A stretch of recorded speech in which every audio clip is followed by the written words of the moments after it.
Good morning. I'd like to move the meeting, please.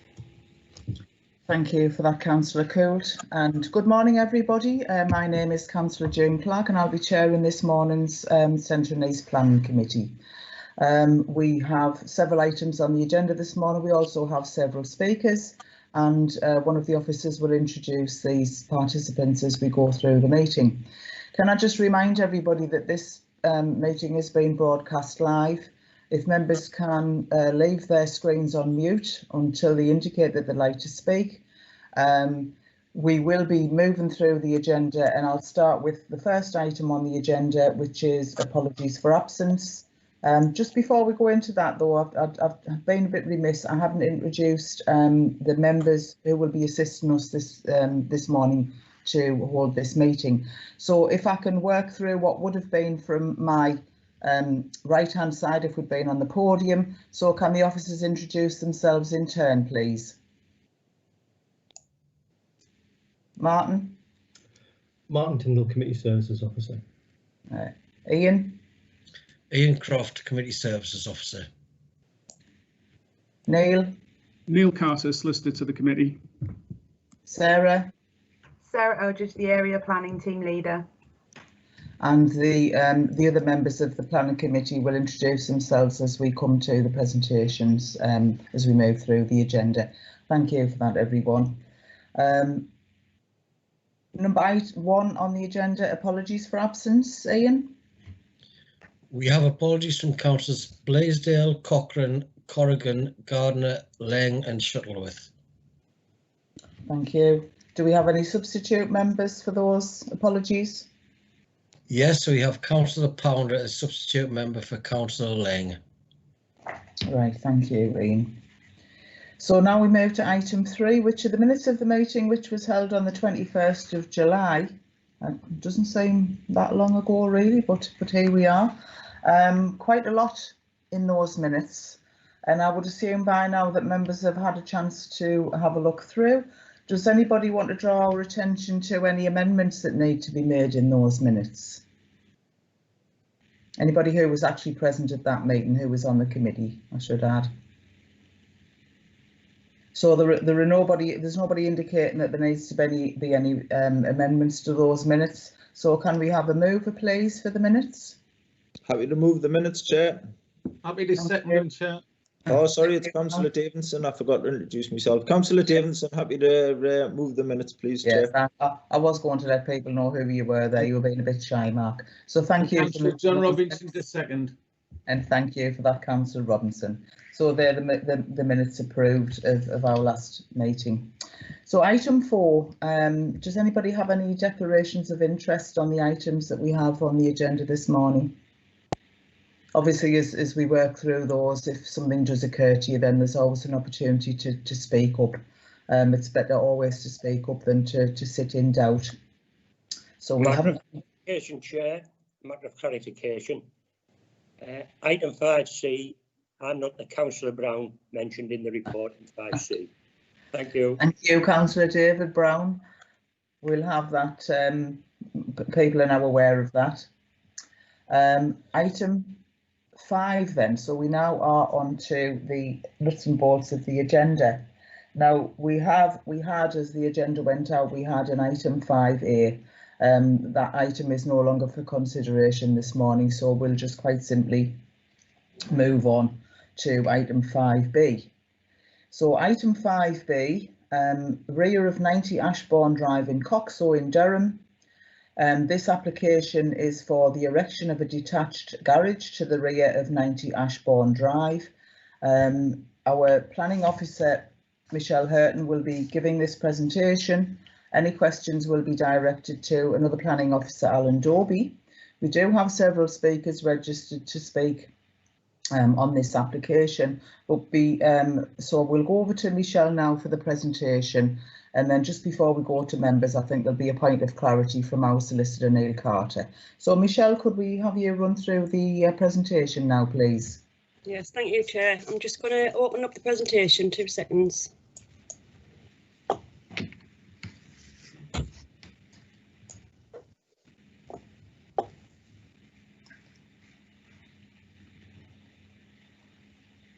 Can everybody see that? That's fine. I think everybody's mics will be on mute, Michelle, but I'll give you some. That's absolutely fine. Thank you. Right, as the chair said, this is an application for the erection of a detached garage to the rear of 90 Ashbourne Drive in Coxall. This slide shows the location of the application site edged in red, as can be seen on both the location plan and aerial photograph. The application site is a residential dwelling located on Ashbourne Drive. The garage is proposed to be sited within the rear garden area in place of the existing detached shed, which can be seen within the northwestern part of the rear garden. The garage is proposed to be accessed from the rear lane, which is located between Ashbourne Drive and Cornpeth Lane. As detailed within the committee report, planning permission is only required for the detached garage. Planning permission is not required for the proposed access, as the access will be onto an unclassified road and therefore falls within the scope of permitted development. The applicant would, however, be required to contact neighbourhood services in relation to the drop curb. The next couple of slides include photographs of the site and surrounding area. The top left photo shows where the garage will be located, which is in place of the existing shed. The fence, which can be seen located along the curve of the road, is to be removed to make way for the drop curb. The bottom right photograph shows the location of the garage in the context of the surrounding area. As you can see on the right side of the photo, there is another garage on the opposite side, partway down the street. The top left photo shows the rear garden area of the application site with Ashbourne Drive in the background, and the location of the garage can be seen just to the right of the photo. The bottom left photo shows the rear lane, including other garages located on the opposite side of the street. One just behind the red car and the other is behind the light brown fence further down the street adjacent to the bins. This slide shows the proposed elevations of the detached garage. The garage is a design expected from a garage structure with a roller shutter garage door to the front and a door to the side with a window for natural light. It is proposed to have an overall height of just over 3 metres and an eaves height of 2.5 metres. The proposed floor plan shows that the garage will be 6 metres in length and 3.5 metres in width. The site plan shows that the garage will be set back from the adopted highway by just under 2 metres and shows which part of the existing fence is to be removed for the drop curb. Moving on to the consultee responses received. There's been no objection from the Highways Authority. Objections have been received by the Parish Council with regards to traffic, highway safety and parking problems in the area, that the application could set a precedence for other properties in Ashbourne Drive, a previous plan permission for the residential housing estate that Ashbourne Drive is part of, which was granted planning permission in 1996, included conditions relating to no access from Cornpeth Lane except for emergency vehicles, and that a property along Cornpeth Lane was refused planning permission for a house due to adverse impacts on residential and visual amenity grounds, and the parish feel that local residents' amenity would be affected by this application. One letter of support and 11 letters of objection have been received from 7 properties within the area. With regards to the creation of the access, there has been no objection to the garage structure, the width of the road being only single width. The site has its own parking provision to the front of the house. The access would cause problems with access for residents of Victoria Terrace. There is a lot of traffic due to the primary school. It could set a precedent for other properties along Ashbourne Drive. Would increase risk to children. The access would increase traffic from Cornpeth Lane. Residents were advised that the back lane was not a council adopted road and that the garage would be for business use. The planning considerations for this application are the principle of development, design scale and layout, highway safety and residential amenity. The principle of development and impact upon the residential area is considered to be acceptable. The access onto School Avenue does not require planning permission, and the garage can be erected under permitted development if reduced in height. The garage would not adversely impact upon the current levels of residential amenity. There are no highway objections, and the proposal is not considered to detrimentally impact on the character or appearance of the area, and therefore the application is recommended for approval. Thank you, Chair. Thank you, Michelle, for that presentation. So we do have some speakers registered who would like to contribute to the debate this morning. And I'm going to go over to Ian to introduce those speakers and also to remind them about the time restraints, if there are any, on their particular representations. So Ian, could you introduce the first speaker, please? Thank you, Chair. Our first speaker is a representative from Coxall Parish Council, and that's Claire Llewellyn, the clerk to the council. Good morning, Claire. Good morning. Yes, so if you'd like to go ahead with your presentation, please, for the committee's perusal. Thank you. Thank you. I've been asked to attend the committee by Coxall Parish councillors. The parish councillors received representations from residents who are strongly opposed to this application, and they've raised concerns about the traffic, highway safety and parking problems in this area, and the amount of traffic incidents and near misses that have already taken place. This area has a high volume of traffic and is regularly reported to the parish council as a problem. Cornforth Lane is a bus route. That's the front street. Additionally, with the primary school at the end of Cornforth Lane, that means that twice a day vehicles park on the front and even the back of the lane in order to drop off and pick up children.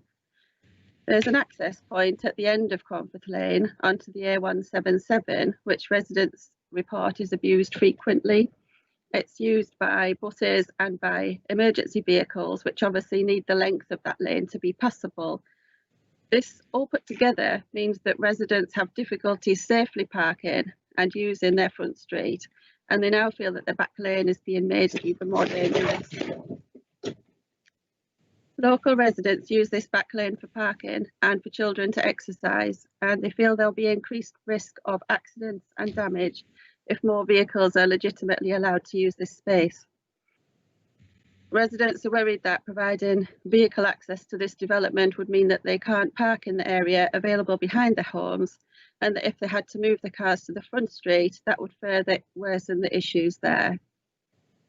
The parish council has supported residents in their view that, as this application would add in further vehicular access to properties to the rear of Cornforth Lane, would increase the risk of accidents further to unacceptable levels.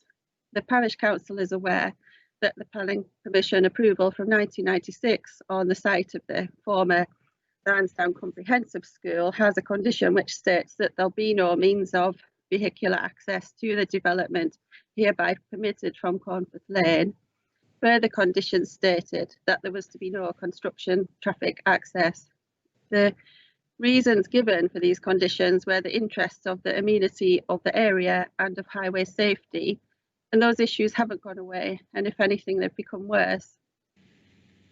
The County Council rejected an application for a house in the back garden of a Cornforth Lane house, citing the adverse impacts of the development with regards to residential and visual amenity, which are considered to significantly and demonstrably outweigh the limited benefits of the development. The Coxall Parish Council supports the residents in their view that the amenity of local residents will be affected by this current application. Coxall Parish Council objects to this application and respectfully requests that the County Council upholds its prior planning approval conditions and does not set any precedent for developments which would further affect the safety and amenity of residents of Cornforth Lane. Thank you. Thank you very much for that presentation, Claire. Very well put, thank you. We do have another speaker registered who is the local member. So Ian, could you introduce the next speaker, please? Yes, our next speaker is a local member. It's Councillor Stuart Dunn. Thank you. Good morning, everyone. I'll just bring up a presentation for you, if that's okay. Before I start, I should say that I actually live in this street. I live at number 80 Ashbourne Drive, but I'm not. I don't abut onto this back lane, so I'm not directly affected. I'm also chair of Coxall Parish Council, but I've not had any part in the representations which the parish council have made, and I've not predetermined my view in that respect. This is the same view which the planning officer put up for you, and although I don't think the photograph was taken the same day, when I was there, the same two cars which appeared in the planning officer's photo were parked in exactly the same position. So you can see that the shed there, that is the site of the proposed garage with Councillor Dunn, can I we can't see your presentation. I know you did run through it earlier on, but just at this moment, none of the members can see your presentation. Sorry, just bear with me then.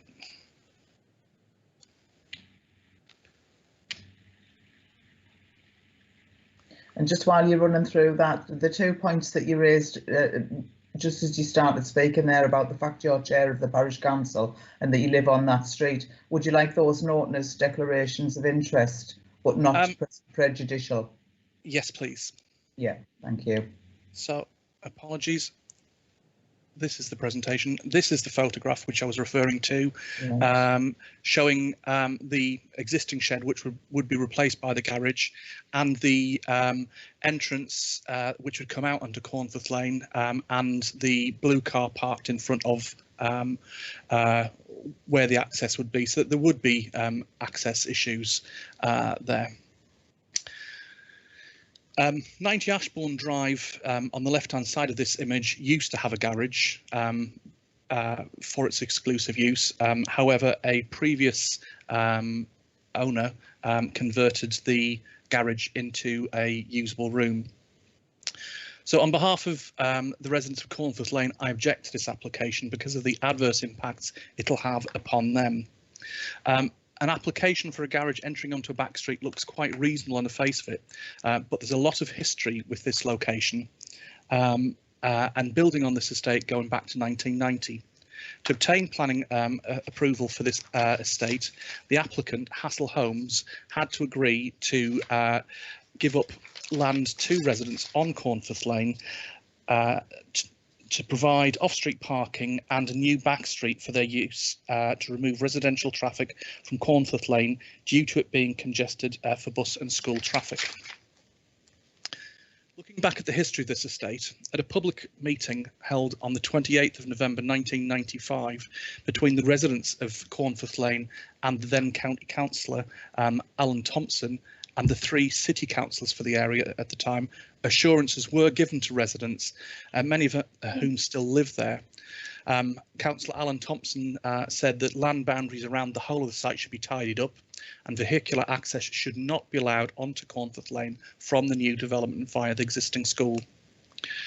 I'll just see if I can move this out of the way. Councillor Alan Thompson and Maurice Craythorne told the meeting it was in the hands of the county and district councils to agree, part of which would involve consideration of the points raised, but would expect a decision sometime in January. Councillor Alan Thompson said he saw no way that they could be stopped from using this entrance unless written into the planning consent. On the 28th of January 1997, Durham County Council, the then owners of the site, conveyed the estate of the former Lansdowne Comprehensive School to Hassel Homes with a covenant to fence with a 1.85 metre high close bordered fence, and thereafter maintain and repair such fence along the boundary between the land and the transferor's retained land. On the 18th of January 2001, Hassel Homes conveyed the extended gardens to the residents of Cornforth Lane up to the newly constructed back road. They also conveyed the estate with the planning approval for the new estate onto Miller Homes, but they didn't include covenants to reinforce this intent that there should be no vehicular access from the estate onto Cornforth Lane. However, Miller Homes did erect a 1.85 metre fence all the way along the new back road, preventing access onto Cornforth Lane. The Hassel Homes planning application 950713 was approved by Durham City Council on the 13th of February 1996, the then planning authority, with the following conditions. 10. There should be no vehicular entrance to the development hereby permitted from Cornforth Lane.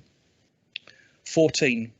Continuing, the existing vehicular access to the site from Cornforth Lane shall be closed in a manner to be agreed with the planning authority. That happened. 16. The access road to the rear of Cornforth Lane shall be constructed to an adoptable standard to the satisfaction of the planning authority. And that happened. and the enduring intentions appear to be clear. Cornforth Lane is a very busy road, a bus route which is parked up on both sides, and travelling along it can be very difficult, and buses and trucks often get blocked.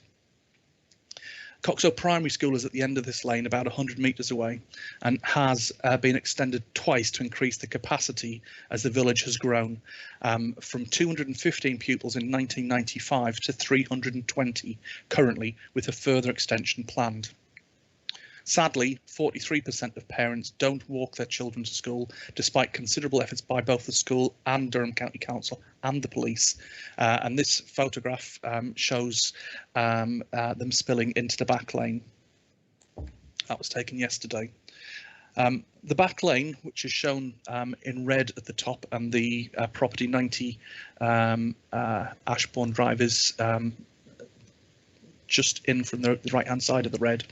The back lane was introduced because of traffic problems on Cornforth Lane back in 1995, which have only got worse.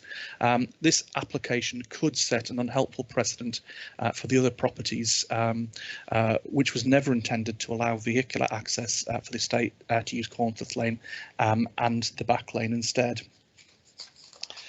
Whilst I understand the applicant's desire for a secure garage, the property was purchased in the knowledge that the garage had been converted into living accommodation.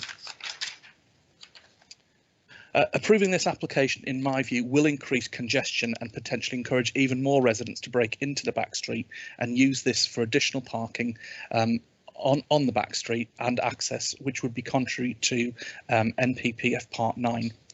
The estate was well designed to enhance the built environment, and this application undermines and erodes that, contrary to NPPF Part 12. For the last 25 to 30 years, it's been recognised that the vehicles accessing Cornforth Lane from this estate will have an adverse effect on Cornforth Lane's residential amenity and lead to further increases in congestion. So therefore, I request that this application is rejected by members. Thank you very much for listening. Thank you for that presentation, Councillor Dunn. That gives a very good background view for the committee to discuss and debate. We do have another speaker registered to speak on this application. So, Ian, could you introduce the next speaker, please? Yes, we have Ellie Cutter, who is objecting to the application. Ellie will have up to 5 minutes to speak, and we'll be giving a warning 1 minute before her time is up. Thank you. Hi, can you hear me okay?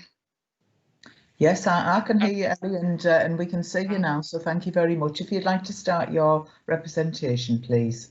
Yep, so I had something written out, but I would just like to add a few points onto it to begin with. So the initial photograph presented by the council of the back lane was taken at a very opportune time when everybody was clearly at work. There are at least 4 additional vehicles in the forefront of that photo when people are all residing in their homes after work, and there are additional vehicles parked further down the street. So normally what you would see is that entire lane parked up with vehicles, so please bear that in mind. There is also now an additional car, a blue car, parked next to the car shown in Councillor Dunn's photograph as well, that is parked more towards the top end of the lane, and that is there around about 80% of the time. And I would also like to say that I didn't realise about the Ashbourne Drive having a garage already, and that is obviously a viable alternative. But I'll start on what I was going to say. So generally, the residents feel that this request is quite an arrogant request. It's a request to impinge on our estate, which is already struggling with parking and traffic issues, in order to resolve the issues that they're having with their commercial vehicles, and it's not supported by residents. I would like to start by talking about the unsuitability of the road to access the proposed garage. We strongly believe that it will have an impact on our amenities. I know that you have said that it won't, but as a resident, I can tell you that it will. So the row of houses that we live on is situated with a bus stop at the front. So now I'm talking about the front of the houses. There is a bus stop on either side of the road. So the buses, the Arriva buses, coming from opposite directions quite often cross each other in front of our houses. I often sit here, especially now working from home, and I often watch the buses try and pull off tricky manoeuvres. Just yesterday, I saw buses having to jump up onto the pavements in order to try and get past each other, and they can do that because we aren't parked out the front. And I think that kind of situation also demonstrates why we can't park out the front of our houses. That happens on a regular basis, and what also happens on a regular basis and has been well documented with the parish council as well is buses ramming into cars on that are parked on Cornforth Lane. So we cannot park on the front, especially those of us with children who can't safely take our children out of the cars. Especially given that taxis, cars, vans often use Cornforth Lane as a cut through, and they do this at speed as well.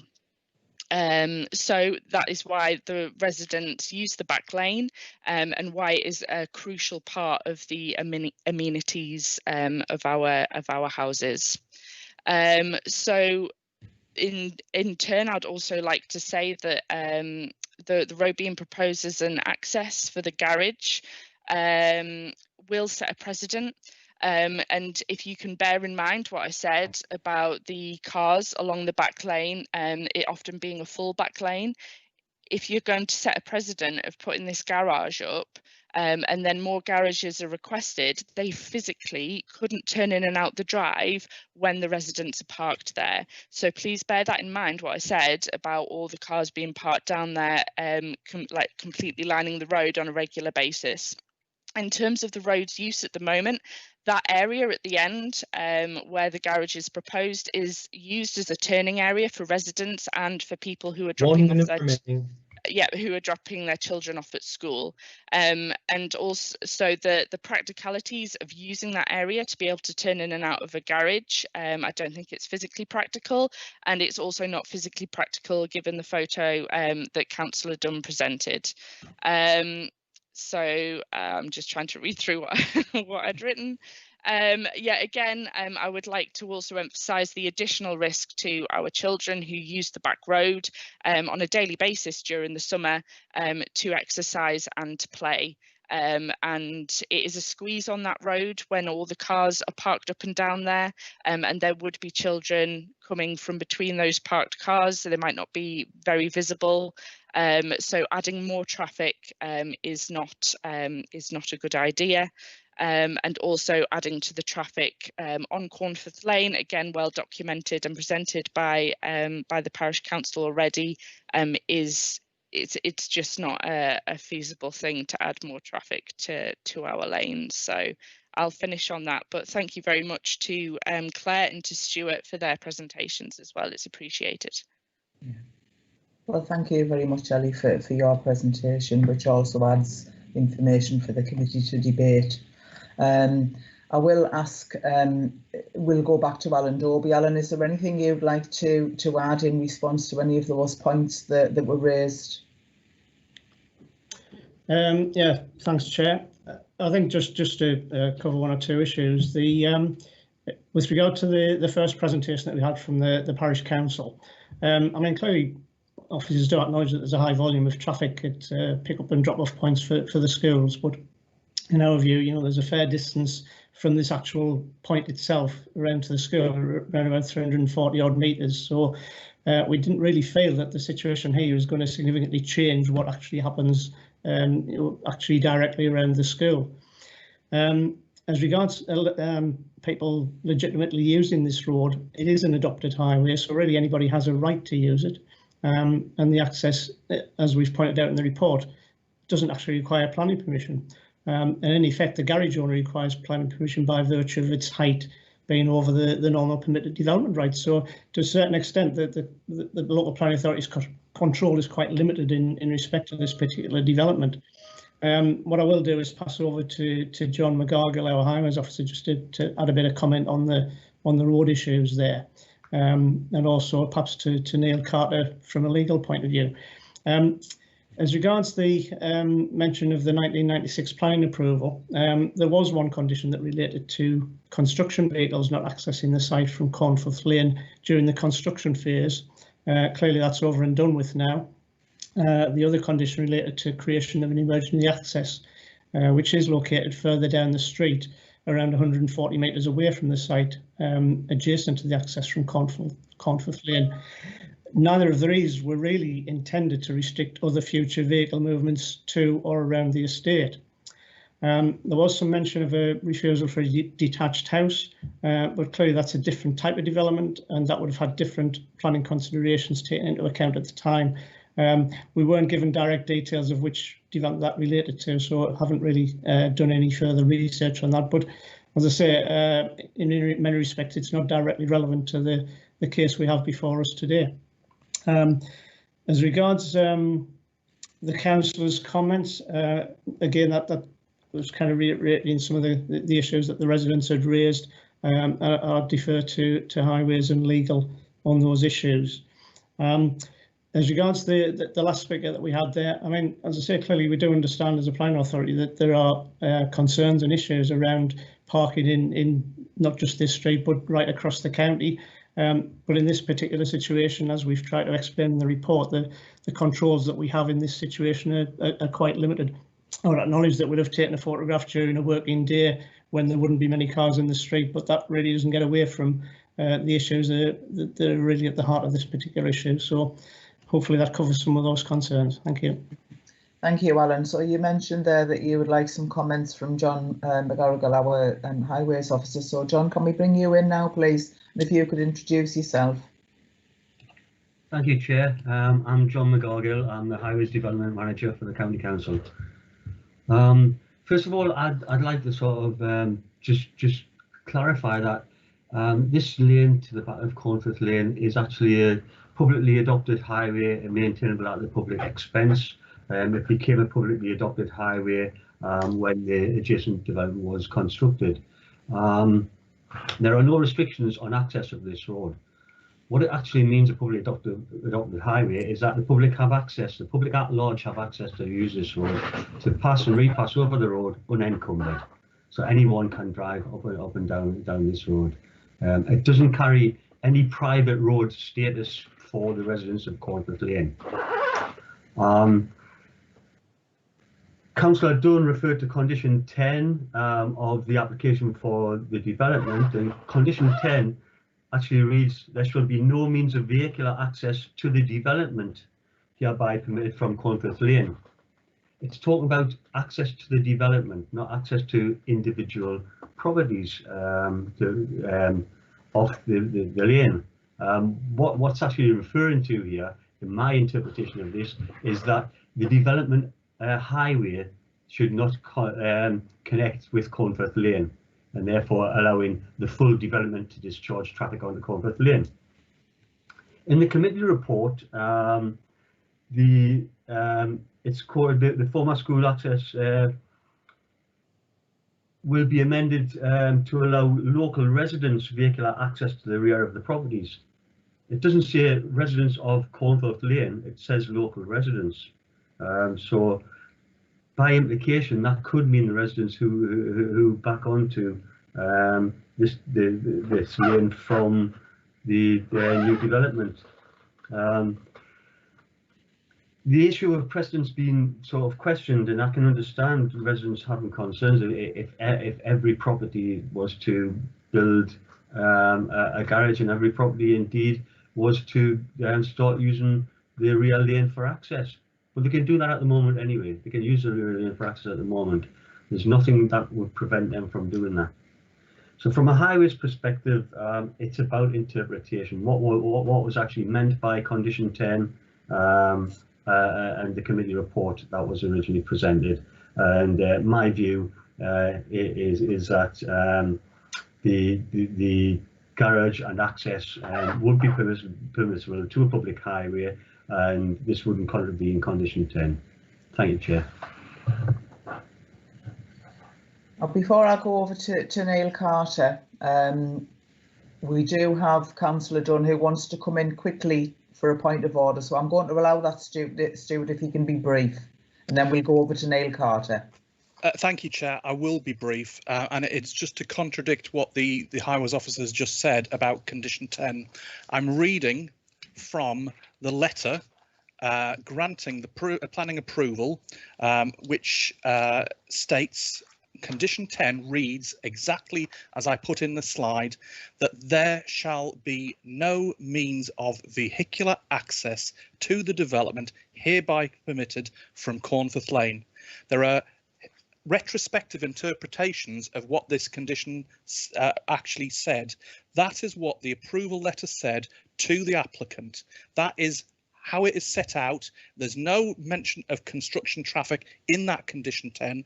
It says there should be no means of vehicular access to the development hereby permitted from Cornforth Lane. I think the intentions of the county council at the time and the city councillors at the time were clear, and I'm absolutely clear that the letter of approval of the planning application to the applicants is clear as well. Thank you, Chair. Thank you, Councillor Dunn. So now if we can go over to Neil Carter, please, before we go over to the committee. Neil. Thank you, Chair.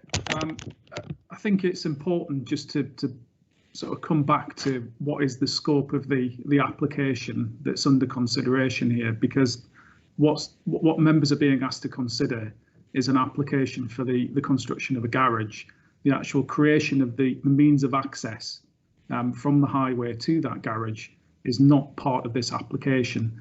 So I know we've heard lots of debate about what condition 10 means, but that isn't part of the application that is before members for consideration. Now, in terms of condition 10, it's not entirely clear what condition 10 is seeking to achieve. Clearly, it may be that some further context can be put on that by looking at the previous application from, I think it was 1996, the report, etc., etc. However, to my mind, it's clear that condition 10 cannot prevent members of the public driving along Cornforth Lane in motor vehicles, because as the Highways Development Manager said, it's a public highway. So insofar as condition 10 purports to take away those highway rights, it can't from a legal perspective. Secondly, insofar as there's any suggestion that the actual creation of the vehicular means of access to the proposed garage is no longer permitted development because of condition 10, again, I don't think condition 10 is worded in a way which is sufficient to remove PD rights. That in order to remove permitted development rights for a creation of a vehicular access, there has to be very, very clear wording, and to my mind, condition 10 doesn't do that. Now, as I say, it's not entirely clear what condition 10 is all about, but I think certainly it doesn't remove rights for members of the public to travel along that road with vehicles, and it wouldn't remove permitted development rights for creation of vehicular access. However, we get back to that's not part of the application that's before members. You know, the issue of the creation of the vehicular access, I think, is something that will have to be discussed further and worked out with the applicant, whether it's PD or whether it isn't, outside of the context of this committee. The application that's before members is purely for the construction of the garage. Thank you, Chair. Thank you, Neil. So now we'll move over to the committee. And do we have any of the committee members who would like to start the debate? Councillor Paul Taylor, you've indicated you'd like to speak. Good morning, everyone. Councillor Paul Taylor, representing the people of Brandon Division. Where to start? There's a few things I'd like to say. I mean, I feel for the resident that spoke, and certainly Councillor Dunn in his normal erudite way, made some great points, and no doubt if this goes ahead it will cause problems for residents. It will probably cause animosity, but the main thrust of Councillor Dunn's argument and others is not the responsibility of this committee, sadly. Neil Carter has it absolutely right, to my mind. What we're talking about here, means of access, is not our responsibility today. We're talking about the building of a garage. I have to say, whoever drafted condition 10, what a really poor job of drafting that condition. It is vague, it's open to interpretation, and that's for another day, I feel. We're talking about the construction of this garage. Unfortunately, Stuart, I have to say all the other matters raised are not relevant to this committee. Sorry. Thanks, Chair. Thank you, Councillor Taylor. Would any of the other committee members like to contribute to the discussion?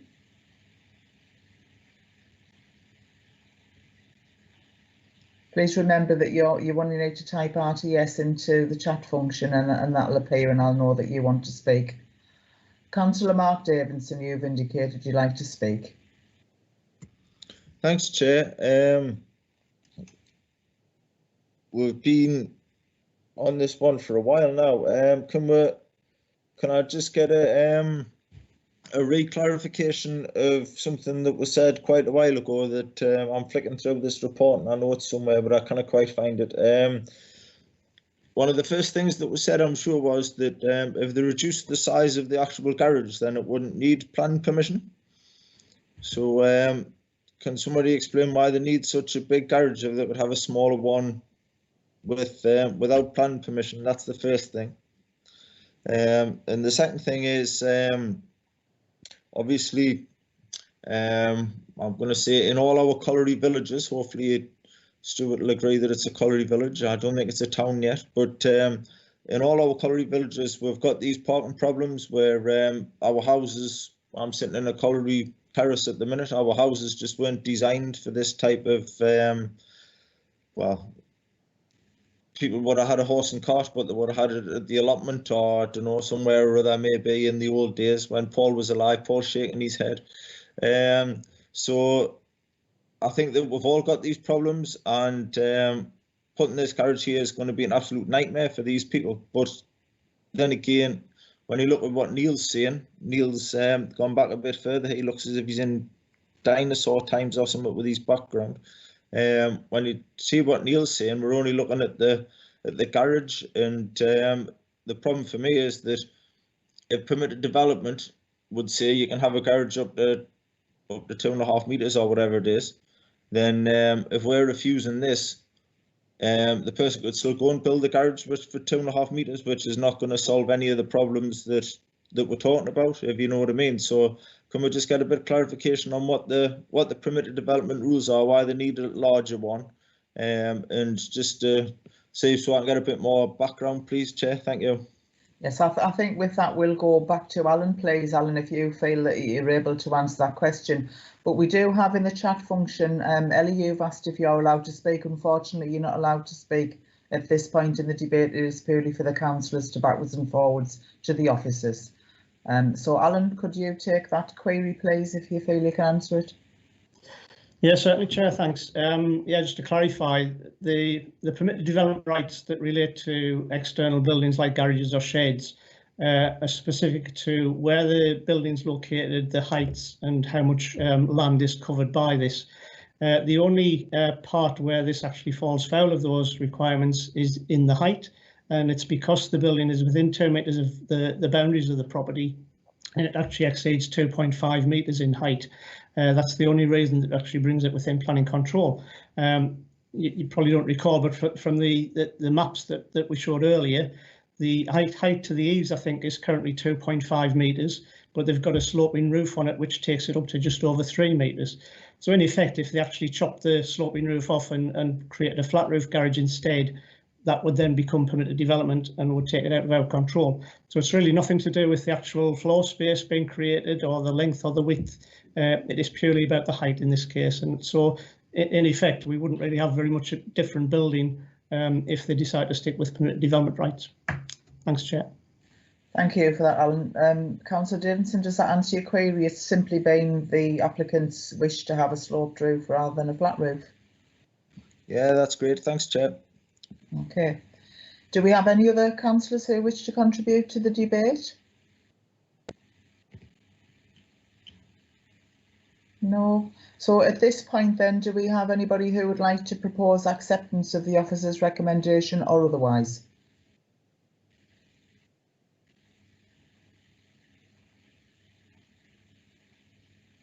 Is anybody wishing to put a motion forward? Councillor Davidson? Thanks, Chair.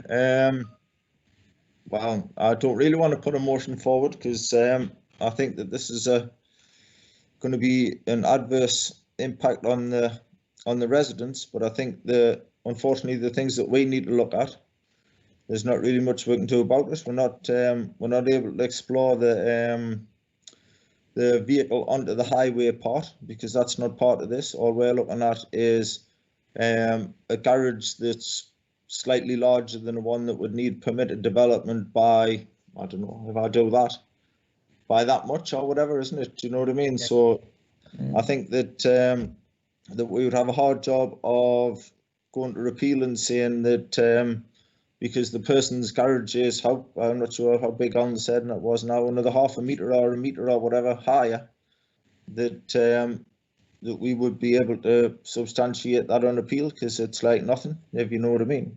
Especially, well, going back to me Colliery Village analogy, everybody has, it's not like some places where it's like a sort of chocolate box effect. It's like each one of houses in my street's got a different size of extension on, a different this, a different that, a different garage. And I'm sure that the street opposite will be the same. So I don't see any way to turn it down, really, Chair. That's the top and bottom of it. We can't look at the highways things because all we're looking at is building a building. It's not about access on the highway. It's not about vehicles that are parked there. So I'm really struggling to find a reason how we could turn it down, because I think Neil was clear to say that the things that everybody was looking at to try and dispose of the application aren't things that we can take cognizance of today. So unfortunately, I'm looking to say we agree with the officer's recommendation. Chair, please. Thank you. Thank you, Councillor Davidson. And Councillor Paul Taylor, you've indicated you'd like to speak. Yes, Chair, thank you. I'll just second, if that is a proposal from my colleague Councillor Davidson, I'll certainly second that. And again, just to reiterate, the problems that this may or may not cause are out of the scope of this committee. It's not within our jurisdiction to judge upon that. We're just purely and simply looking at the build. Thank you. Right, thank you for that, Councillor Taylor. And with that, we do have a proposer and a seconder to accept the officer's recommendation. So can I go over to the committee, please?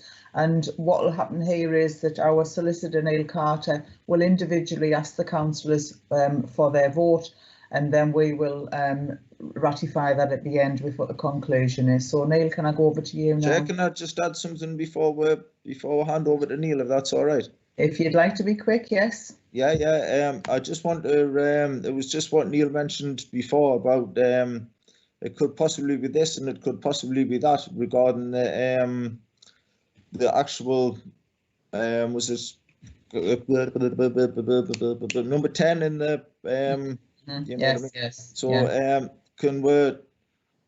I don't know. Can we ask the officers to get together to have a look to make sure that number 10 actually does say what everybody thinks number 10 says, and try to see if there's, John McGoggle's sort of smiling, I know, sorry John, but just trying to see if there's sort of any way where they can have a look at it to make sure that everybody's clear what it does say, because there seemed to be some confusion.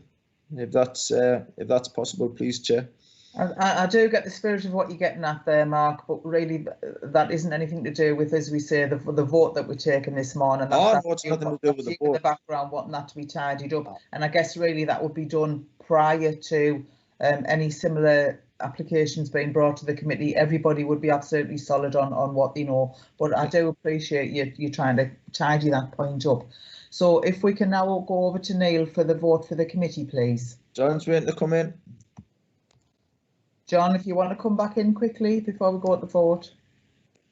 Yeah, Chair, just very quickly, just to clarify for Councillor Davidson, I don't think there's a dispute as to what the wording of condition 10 is. I think the wording of condition 10 was read by myself and also by Councillor Dunn, and it was the same wording.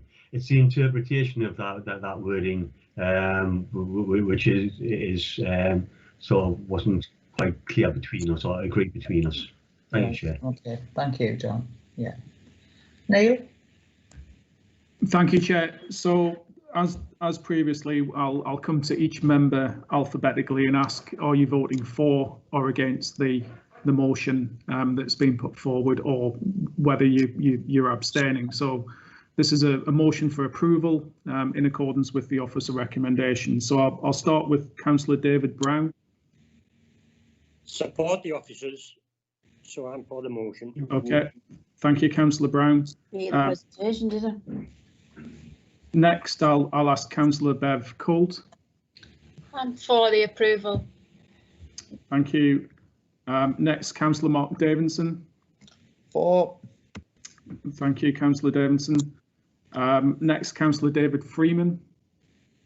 For. Thank you, Councillor Freeman. Next, Councillor Karen Hawley. For. Thank you. Next, Councillor Richard Manchester. For. Thank you. Next, Councillor Lynn Pounder.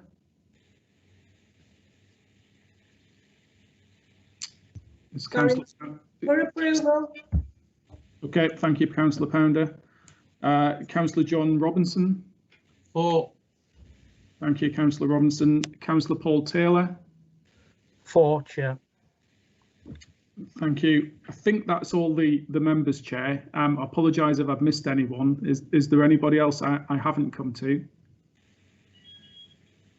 No. Okay, well, in that case, Chair, it's unanimous.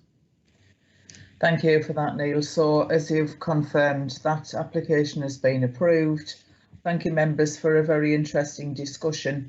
And I do hope that the speakers feel that their representations were taken into account, because I think they certainly were by the debate.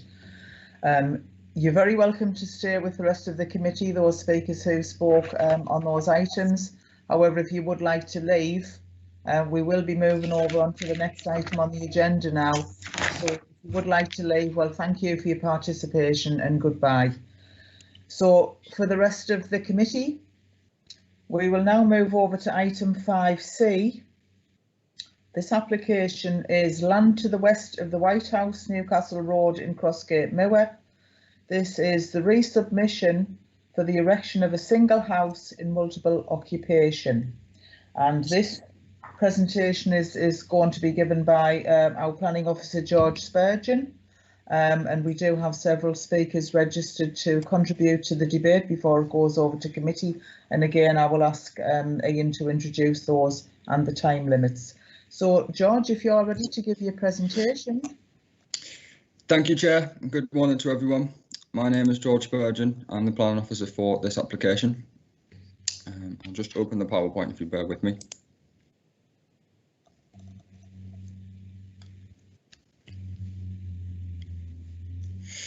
Yes, so as the Chair mentioned, this application relates to the erection of a single C4 HMO within the rear garden of the White House. There is some planning history on the site that members should be aware of. An application was refused earlier this year for the erection of 2 C4 HMOs. However, as this application relates to the erection of 1 HMO rather than 2, the potentially different impacts do need to be carefully considered. Just to clarify the report, the application is being presented to the committee at the request of Councillor Elizabeth Brown. So the application site is located towards the outer edge of the settlement of Durham City. The site is located, as you can see, to the rear of the White House, which itself is located to the rear of what is Abbey Vets. Because of this, the application site is effectively backland to existing backland. To the west lies open countryside and greenbelt land. We can see that a lot of the properties along this section of Newcastle Road benefit from a long elongated rear garden shape, although you will also notice that the rear garden of the White House is considerably wider than those nearby. One of the problems often associated with backland and developing it is having an adequate access. As you can see, the access from the A167 to the application site runs along the north of Abbey Vets and the White House itself, as well as the south of neighbouring property Langdale. Highways officers have previously raised reservations over the access, particularly in terms of the potential for collisions between vehicles heading south on the A167 and looking to turn right into the access road to the application site, and between vehicles travelling north along the A167 and looking to turn right into St Monica Grove, which is the access road sort of almost opposite the access road serving the site. Onto some photographs. The photograph on the left was taken standing on the public footpath adjacent to the A167, looking down the access road to the application site. As you can see, the road is relatively narrow, it is unlit. As you go down the access road and you turn left, you will see the garage that is shown in the photograph to the top right. This is associated with the White House, and there is space for one car to park in front of this garage. The photograph below is shown looking back up the access road back to the A167. These photographs were all taken from the rear garden of the White House itself. You will notice that the two-storey property on the left-hand side, that is Langdale, and these two properties are separated by a boundary which consists of a hedge that runs the length of this boundary between the two. This hedge is thick in some places but looser in others, and so we are recommending a condition, if members are minded to approve the application, details of the erection of a fence to ensure the privacy and security of the neighbouring property are submitted prior to first occupation. The area of hard standing at the end of the access road is a little bit wider than the access road itself, and that is used for a turning area for vehicles. And just to the right hand side of this, there is an area of grass grease, which is large enough to accommodate up to 3 cars to park here. Final slide of photographs. The top 2 photographs are looking towards the south of the site, towards the boundary with the neighbouring property fairway. This boundary consists of a fence, as well as some vegetation and trees as we head down towards the southwest corner of the site, shown in the photo at the top right. The 2 photographs at the bottom look towards the end of the rear garden. This boundary consists of a hedgerow and some trees. So onto some proposed plans. The proposed layout plan does show that there are 5 trees along the rear boundary at the northwest corner of the site. Having been out on site and having the council's arborist going out on site, he has confirmed that there are in fact only 3 trees to the rear of the site. 2 of these are in relatively poor condition and aren't worth retaining. However, there is one ash tree located within the rear hedgerow that is recommended to be retained. It is worth pointing out that obviously these trees must have been removed at some point in the past. However, they're not protected by a tree preservation order, and the site is not located within a conservation area, and therefore no consent would have been required to remove the trees at a previous point. In terms of the siting of the dwelling, it is proposed to be sited towards sort of the northern edge of the site rather than centrally. This sort of follows naturally the line of the access road, and the dwelling would be located approximately 27.5 metres away from the rear elevation of the White House, which does accord with the relevant separation distances. You can also see the 4 parking areas that we mentioned previously in the photographs. There's 1 in front of the garage, and there's 3 sort of to the west, which is supposed to be fencing around. Going back to what Highways previously said about reservations over the access, to sort of get around this and reduce the risks, no additional parking is proposed to serve this new dwelling. The reason being to try and limit the number of vehicle trips. And this is done by a number of conditions that we're recommending, including a condition to prevent the application site being used for parking at any time, the removal of permitted development rights for new areas of hard standing, and the erection of a fence around existing parking areas. You will be able to see as well, just to the north of the footpath leading from the access road to the front of the proposed dwelling, there is a bin enclosure proposed.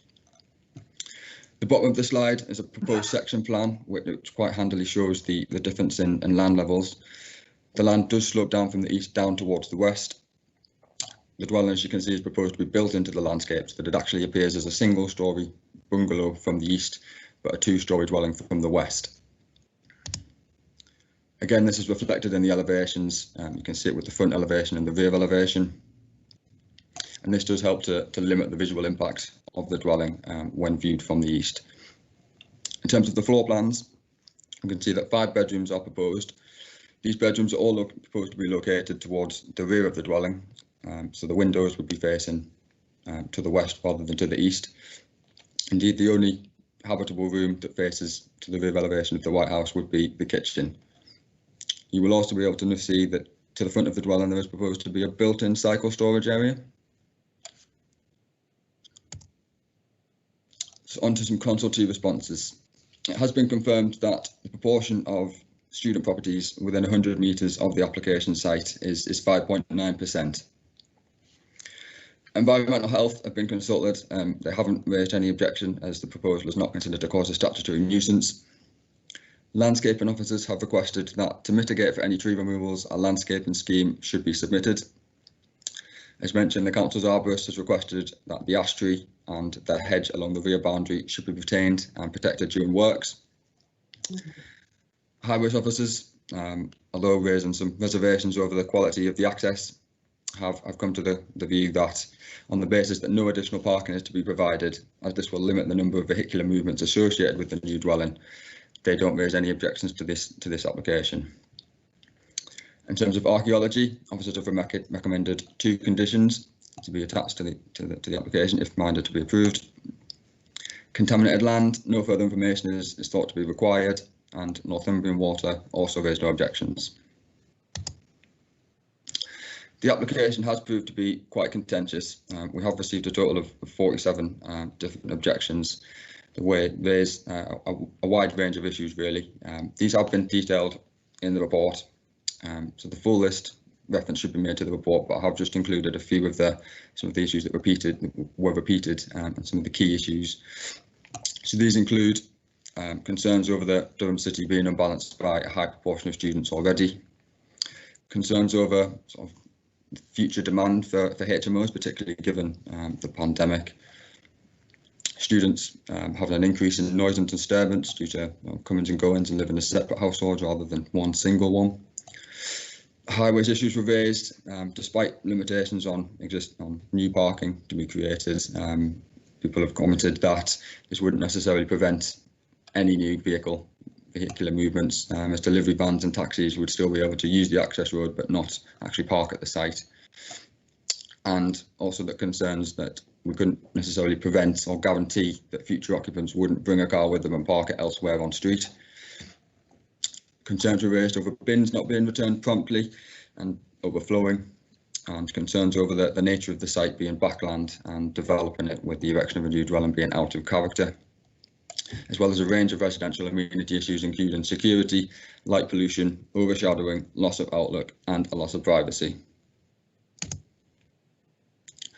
So in terms of the principle of the development, the application proposes the erection of 1 5-bedroom HMO. The interim policy states that the erection of a new build HMO will not be permitted where more than 10% of the properties within 100 metres of the application site are already student properties. As we've mentioned, the current percentage figure is 5.9%, or 1 out of 17. This is below the 10% threshold set out by this policy, and so the proposal is considered to comply with this. I know we have received a few objections mentioning policy 17 of the emerging County Durham plan. However, we have been quite consistent in our approach that until the inspector's final report on the main modifications is received, that this policy should not be afforded any weight, and therefore the interim policy is the correct policy to apply the application against. The interim policy also refers to bin storage and cycle storage, and as we've seen on the plans, provision is proposed to be made for those 2 aspects. In terms of residential amenity, the proposed dwelling is proposed to be built into the landscape to limit its visual impact, and it's also proposed to be sited around 27.5 metres away from the rear elevation of the White House and the neighbouring property Langdale to the north. Because of this, the dwelling is not considered to have any adverse impacts in terms of loss of outlook, overshadowing, loss of light, or having an overbearing impact on neighbouring residents. In terms of more direct impacts from students or HMO type of accommodation, an increase in noise and disturbance was raised. However, we are officers of the view that given the relatively low proportion of student properties already currently within the area, using the interim policy to define the threshold, this impact and was not sufficient to justify refusal of the application on these grounds. Also, with the restrictions on parking, this is intended to, well, as a sort of a consequence of this, is to reduce noise by limiting the amount of vehicular traffic in terms of the revving of engines and things. So that would also help. Because of this, we're not of the view that we could demonstrate a sufficient adverse impact in order to warrant the refusal of the application on residential amenity grounds. As we mentioned, the site does consist of backland to existing backland, and the properties along this stretch of Newcastle Road do benefit from elongated rear gardens. The White House does have a considerably wider garden than some of these neighbouring ones, and the erection of one dwelling to the northern side would allow a large part of the garden to remain undeveloped, so it's not as if the development would constitute overdevelopment. And after the development, you would still be able to read the distinctive elongated shape, so it wouldn't be completely lost as it would be with two dwellings. The dwelling is considered to be of a good standard of design, of an appropriate scale, density and massing of materials, and so we think officers are of the view that the proposal would not adversely impact on the character and appearance of the area. We are recommending two pre-commencement conditions in terms of landscaping, one regarding submission of details of a landscaping scheme to mitigate the tree loss that's previously happened, and one in relation to additional information consisting of a tree protection plan to protect the hedge and the ash tree, as the council's arborist has requested. We've mentioned highways before. Highways have raised no objections despite no additional parking being created. That is actually a request this time, but highways officers have considered that no significant highways impacts would arise as a result of the development because of the limitations in parking as well as the accessibility of the site, and so we're not recommending refusal on these grounds.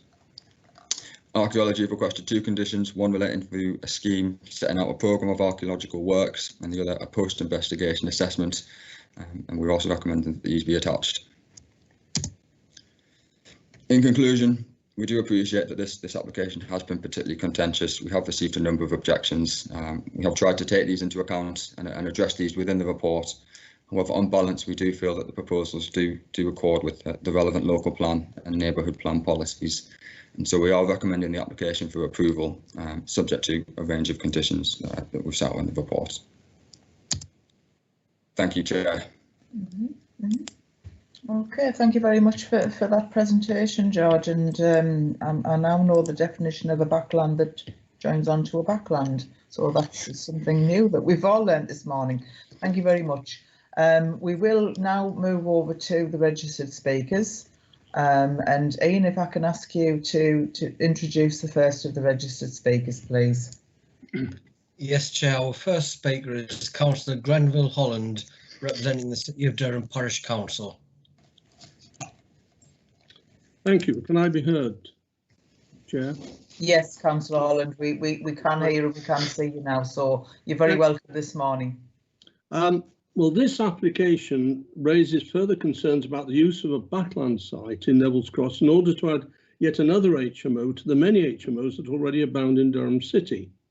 This committee has been here before. Some time back, members will recall an application that we considered in 2016 for the construction of a large family house in the back garden behind the existing White House. Although recommended for approval by the then officer, a committee disagreed and refused planning permission, and your decision was upheld at appeal by the planning inspector.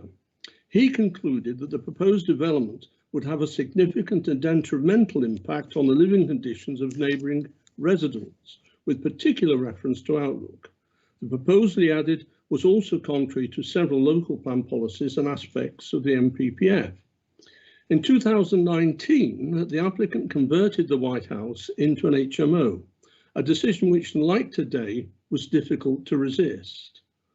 At the beginning of this year, however, he proposed further development of HMOs on the backland site, but in his report, published on the 23rd of April, the officer recommended that it be refused because, and I quote, the proposal is considered to be contrary to policy H10, H13 and Q8 of the City of Durham Local Plan and paragraph 70, 122 and 127 of the MPPF.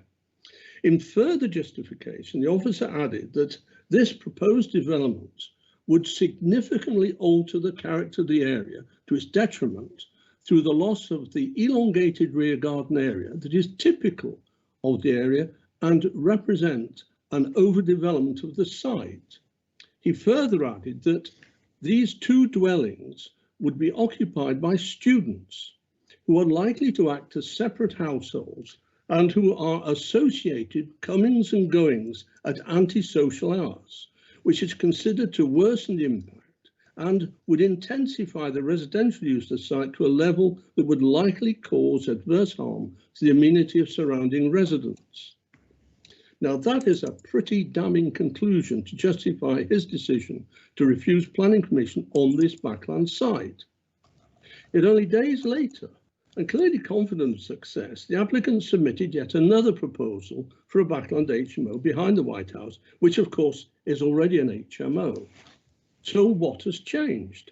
The purpose is the same, the principle is the same, the policies are the same, and therefore the judgment should be the same. Whichever way you choose to dress it up, this is still a backland development contrary to local plan policy H10. It still fails the test of local plan policies H13 and Q8, and it still does not meet the demands of MPPF paragraph 70, 122 and 127.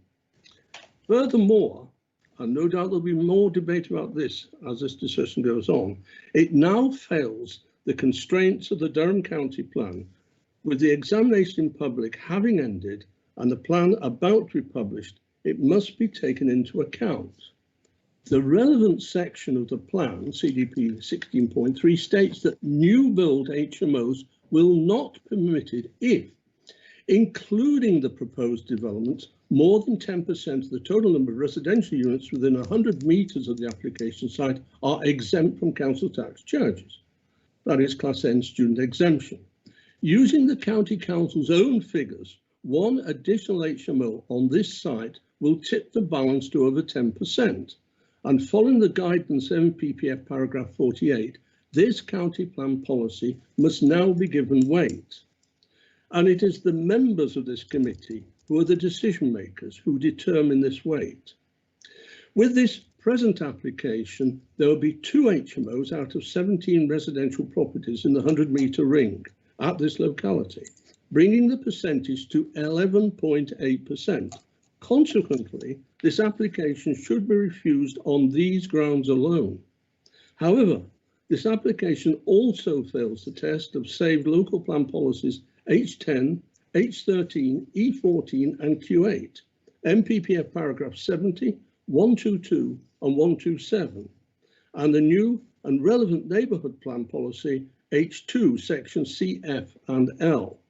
These wide-ranging policies cannot simply be set aside. In the final analysis, I think this, and my council think this also, is a bad scheme in the wrong place for the wrong reason. So we are urging members of this committee to refuse planning permission using both saved and emerging local and national plan policies. Thank you, Chair. Thank you very much for that presentation, Councillor Holland. A lot of food for thought there for the committee to absorb. We now move on to the next speaker. I understand this is our the local ward councillor, but Ian, I'll leave the introductions to yourself. Yes, Chair, this is Councillor Brown, a local member for the area. Thank you, Chair, and good morning, ladies and gentlemen. I'm Councillor Liz Brown, and I represent the Neville's Cross residents. First of all, my apologies in advance for any repetition of the grounds for objection put by my learned friend, Councillor Holland. However, they do bear repetition because of the strong local feeling against this application. 47 objections. In my experience, very rarely does a planning application provoke this sort of response. This is why my address may be longer than usual, for which I also apologise, but I have several crucial points to make. Given that this area is characterised by large gardens and family houses, this planned HMO will change the whole dynamic of this area. Ms. Clark's statement will tell you about the problems associated with just one HMO. It's highly likely that with two, the problems will be doubled. Unfortunately, unlike in licensing, we do not have the privilege of calling in HMOs for review. A problem HMO is there forever. All residents can do is pray for the end of term and hope for more community-minded tenants the following year. There is a complicated planning history attached to this site. This was briefly outlined in the committee report and by Councillor Holland, but I'll give a little more detail because it will be important in your later determination. An application in 2016 by this applicant to demolish and rebuild the property was refused and an appeal dismissed, with the inspector citing saved policies H10, H13 and Q8. An application in 2019 to turn the White House into a 5-bed HMO with 4 parking spaces was approved. In early 2020, there was a new application to build 2 5-bedroom HMOs on the garden. This was refused in April, again citing policies H10, H13 and Q8, and NPPF paragraphs 70, 122 and 127. Very shortly afterwards, this application was submitted for 1 HMO, but with no change to the positioning of the one house within the curtilage of the garden. The positioning of the house is still in breach of saved policy H10, which states, development of backland and tandem sites will not be permitted unless there is a safe and satisfactory access and adequate parking. The amenities of both new and existing dwellings are not adversely affected. And 3, it is in keeping with the character, density and scale of surrounding or adjacent developments. Considering policy H13, this states planning permission will not be granted for new development or changes of use which have a significant adverse effect on the character or appearance of residential areas or the amenities of residents within them. Saved policy Q8 also protects residents' amenity in part 2 and the character of the area in part 7. The saved policies above are supported by National Planning Policy Framework paragraph 70, which urges that we resist inappropriate development in residential gardens. Paragraph 122, which states that an area's character and setting must be maintained. And paragraph 127, which states that a development must be sympathetic to local character. Paragraph 45 of the committee report refers to this as a no-car development, with only the 4 parking spaces associated with the White House. This is why Highways withdrew their previous objections. However, times have now changed.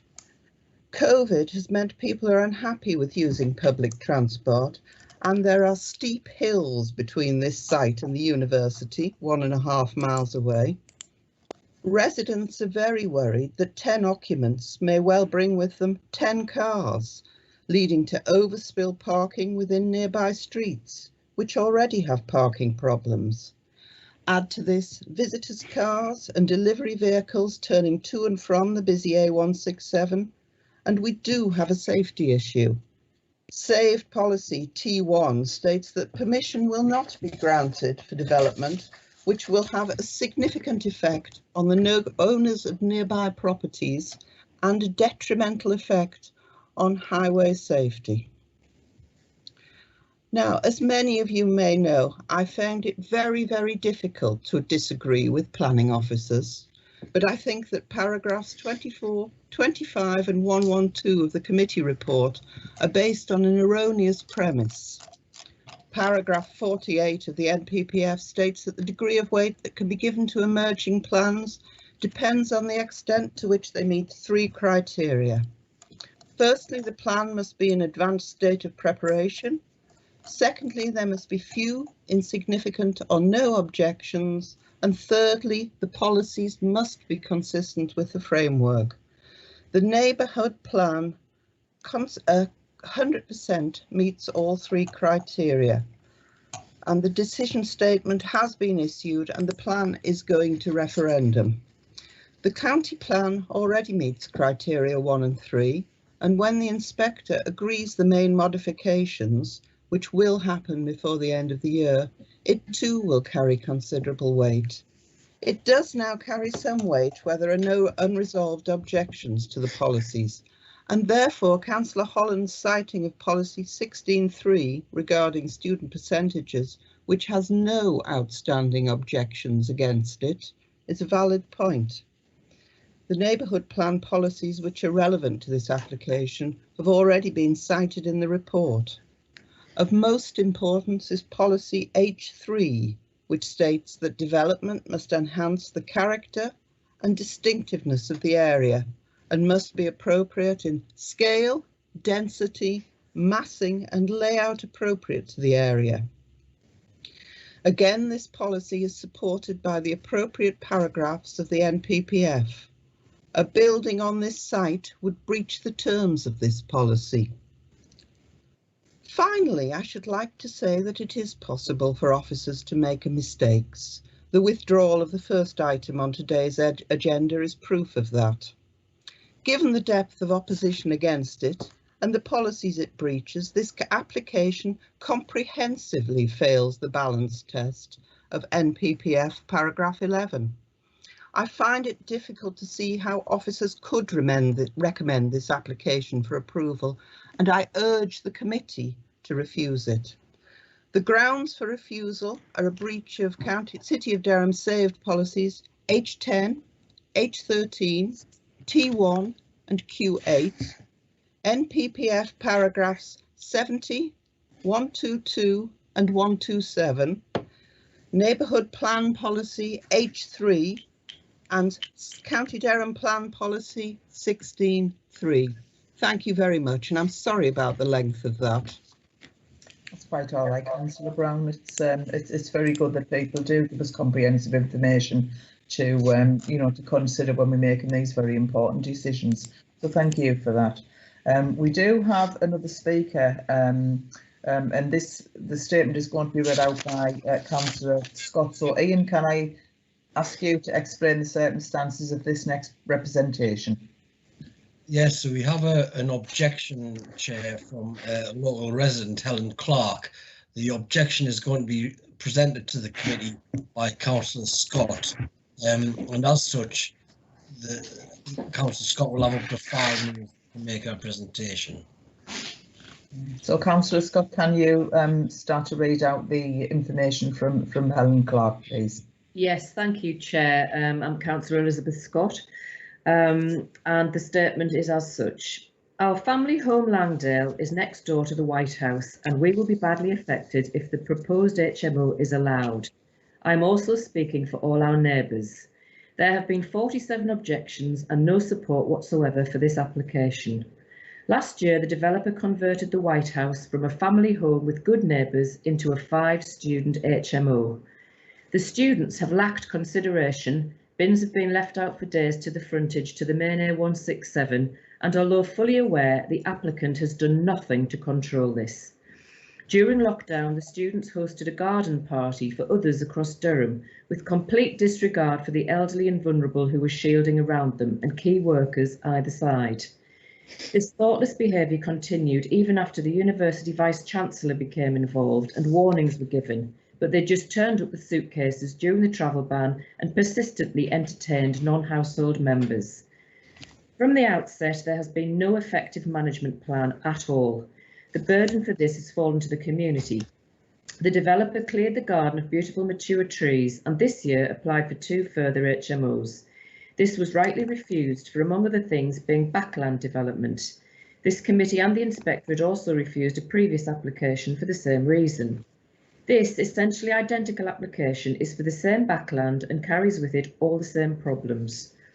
Concentrating at least 10 students and their inevitable guests in a quiet residential back garden with families and young children on 3 sides and elderly residents trying to enjoy a peaceful retirement in Neville Dean is detrimental to our community. There is no need for HMOs to further encroach this area, especially as it's not even near the university. It brings no benefit to Neville's Cross. The residential area has long rear gardens stretching to the Durham Greenbelt. It is on Neville's Cross battlefield area and much valued by us all for its beautiful, unobscured outlook over rolling countryside, its sense of space and its natural historic environment. This proposed HMO would spoil all of this. Not only is this HMO off the build line in the garden, it is much closer to our boundary than the White House. At appeal in 2017, the inspector said, in comparison with the White House, Langdale occupies a relatively narrow plot and consequently the outlook benefits considerably from the sense of space afforded by the back of development to the rear of the White House. That sense of space and that outlook would be lost if you grant permission for this building. We would look out on bricks and tiles rather than attractive open countryside. My family would also suffer a significant loss of light and privacy by overlooking of our garden and overshadowing of our garden seating area with smells from the bin enclosure right next to it.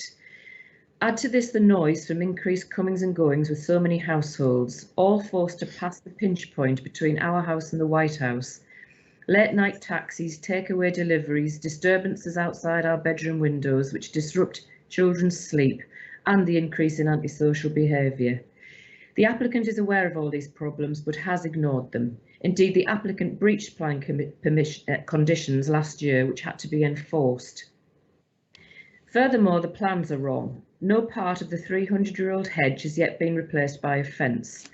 To allow this historically important hedge, shown on ancient maps, to be destroyed, with so many trees and hedges already removed, would further harm our environment. Planning conditions 1 and 5 in the officer's report are therefore contradictory. Quarry House Lane would also suffer detriment to their amenity and outlook, as would the western public viewpoint. To create 5 additional households with no parking provision, contrary to policies H10 and T10, would displace cars to the surrounding streets or the verges to the disadvantage of residents. There would certainly be more traffic to the site from the busy A167. It is terrifying turning into St Monica opposite to see a car coming headlong in the same space to turn into the White House. The inability to see if parking spaces are full would force cars to reverse up the long, narrow access onto the fast-moving A167 over the national cycle path and pavement used by hundreds of children every day. Pedestrians on the unlit access could also not escape. These are accidents waiting to happen and the odds will be doubled. Finally, we hope that you will use all the relevant and available policies to protect our home, our amenities and our neighbours and prevent the unnecessary loss of one of the few remaining areas with characteristic long rear gardens from being built over purely for financial gain. We ask committee to refuse this application. Thank you, Chair. Thank you very much for that presentation, Councillor Scott. We do have another registered speaker, so at this point I'll go back over to Ian to introduce the last speaker on this particular item. Ian. Thank you, Chair. The last speaker on this item is Frank Stevenson, who is speaking in support of the application. Again, Mr. Stevenson will have up to 5 minutes to make his presentation. Good morning, everybody. I've listened to what's been said. I know this is quite an emotive application. However, let me give some background. Arriving at the current proposal has taken almost 5 years. There's been a lot of consultation and consideration. Council officers recommended for approval, and we're confident that we are applying for a development which should be approved by the council. Now, it may be helpful to give some background. Back in 2015, prior to purchasing the White House, I met with senior planners to discuss permission to either be made build aware a second. gentleman is the applicant, please. Can you hear? Sorry, Build Councillor a Taylor, what second. was that? Could Sorry, you is repeat this- that, Councillor Taylor?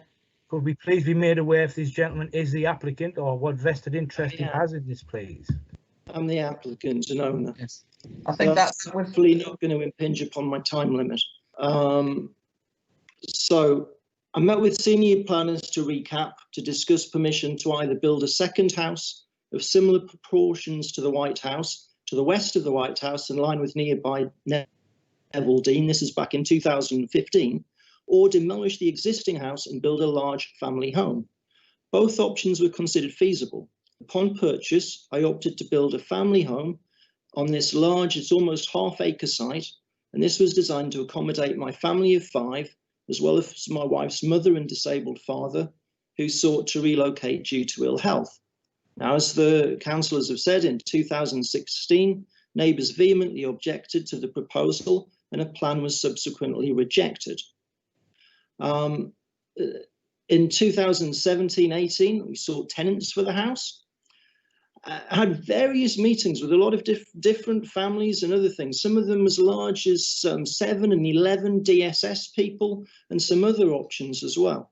And we eventually opted to help a single mother. One of the objections is that we're purely in this for financial gain. This single mother had 2 autistic children. We provided the house at a significantly reduced rent for the long term, a 75% reduction in rent actually against where we are now. But sadly, this tenant left after under 2 years, giving reasons including intimidation by neighbours. It's very upsetting that some neighbours have engaged in this, and one who trespassed was given a police warning for criminal damage. 2018, an application was made for change of use for the White House from C3 to C4 HMO. This was because the family had moved out, so we thought this was the best option. So despite, again, the neighbours objecting, permission was granted, and the house has since been occupied by studious, quiet and law-abiding tenants. We've not had any objections either directly or through the managing agent for the property. Professional gardener maintains the gardens, and the house is kept in good order. It has ample parking and turning space. Contrary, we would not have to reverse up the road. There's only one tenant in the last year had a car, and currently we don't think any of them have a car. In contrast, we've seen neighbours' cars parked on their lawns, on the grass verges and elsewhere around. Ours is not like that. In 2019, we returned to the initial option of building another house, which we discussed with planning in 2015. I consulted with planning and highways departments on site in autumn 2019. Highways said that they wouldn't object to 2 houses based on them being non-car houses, HMOs. Planners agreed support for 1 house in line with this proposal. We're taking on board comments from planning and the inspector from the earlier application for a large family home. This proposal is for a much smaller house. The other one took 17% of the site. This is 4%, around 4%. It's much further away from neighbours' properties. It's cleverly designed using the natural slope of the land, so it makes it relatively inconspicuous and it doesn't overshadow. We've worked very hard to be accommodating with this proposal. The plot is around 35 metres wide. It's almost double that of the neighbouring Langdale. In George's report, he said that the garden's 40 metres, the remaining garden after the house would be built is still 40 metres long and 20 metres wide. It's still wider than the neighbouring Langdale, which is 18 metres wide, even putting the house. So the Pro's house is 30 metres away from neighbouring Langdale. It's 27.5 metres away from the White House. The bin store's 20 metres away from the neighbours, surrounded by a hedge and by fencing. The total site density is only 12% versus an average of 23% for the neighbouring properties. It's screened by trees, hedges and fencing, and we'll put more landscaping in if required. You know, we've done an awful lot, and whilst the houses I own are rented to families and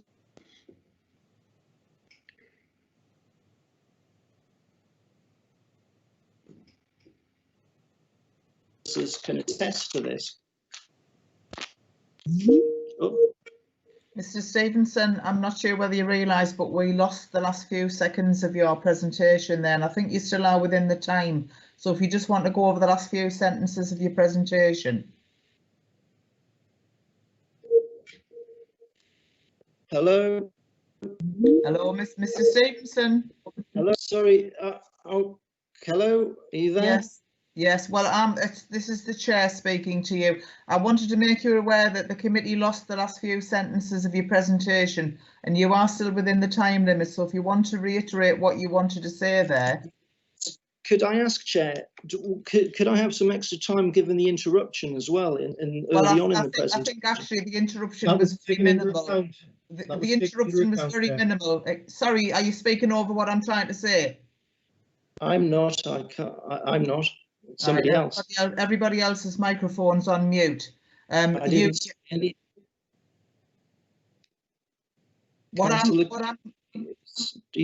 still there? Yes, I'm still there. It's Councillor Clark, the chair. Now, what I'm proposing is that you revisit the last few sentences of your presentation. I'm quite prepared to afford you that as your technology seemed to go off. So if you would like to do that now, please. Okay. Everybody, can everybody hear you now? Yeah. Can people nod? Yes, the rest of the committee are nodding. Okay, so if I recap, I'll go from the site density. The site density will only be 12% versus an average of 23% for neighbouring properties. The bin store, incidentally, is over 20 metres away from the corner of the neighbouring property, Landale, and it's surrounded by a hedge and the property is going to be screened by trees, hedges, fencing, and I've agreed to additional landscaping if required. It's got better parking and turning facilities than in the recent past, and yet fewer cars. The most immediate tenants are quiet, studious, law-abiding, and we believe the same of the current tenants. And whilst the houses that I own are mainly rented to families and professionals,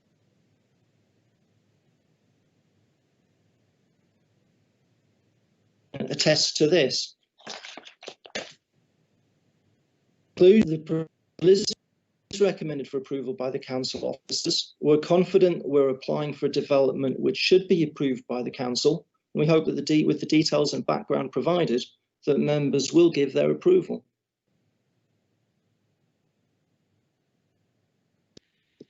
Is that the end of your presentation, Mr. Stevenson? Yeah, thank you. At this point, I wasn't. Yeah, right. So if you can put your microphone on mute now, please. So at this point, we'll go over to the officer, George Spurgeon, who will attempt to answer some of the queries that have been raised over the course of those representations. George, over to you. Thank you, Chair. There was quite a few things mentioned, so I'll try and address some of them. And then if we could, after I've done that, if we could go to John McGargle from Highways and Graham Smith from our policy team just to explain the points about the emerging local plan. But first of all, Councillor Brown mentioned paragraph 11 of the NPPF and the Balancing Act that sometimes we have to undertake. This applies when the relevant local plan policies are out of date and aren't consistent with the NPPF.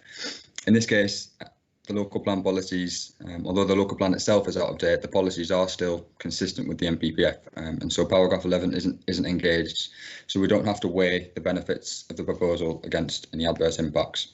Just to clarify that. With regards to the neighbourhood plan, Councillor Brown is correct that significant weight can be afforded to the neighbourhood plan. The committee report indicates that weight can be given to it.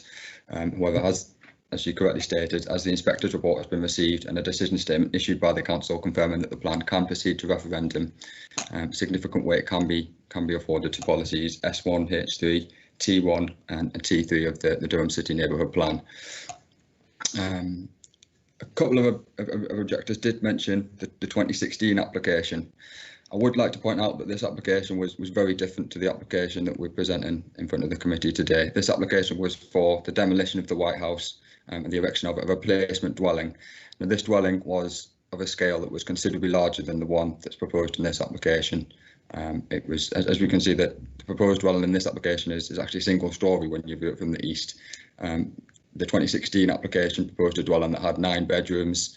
It was 2-story, if not higher, and it was actually sited so that it was much closer to the rear elevation of Langdale. So when objectors have mentioned the loss of outlook and the sense of space, that would have had, it's a very different impact that would have had because it was much closer to that rear elevation. So I don't think the two applications, this one and the 2016 one, they're not really comparable to each other. I think the other thing to mention would be the hedgerow was mentioned along the boundary between Langdale and the White House. The plans show the existing fence, as we saw from the photographs. There is an existing fence to the side of the vehicle turning area.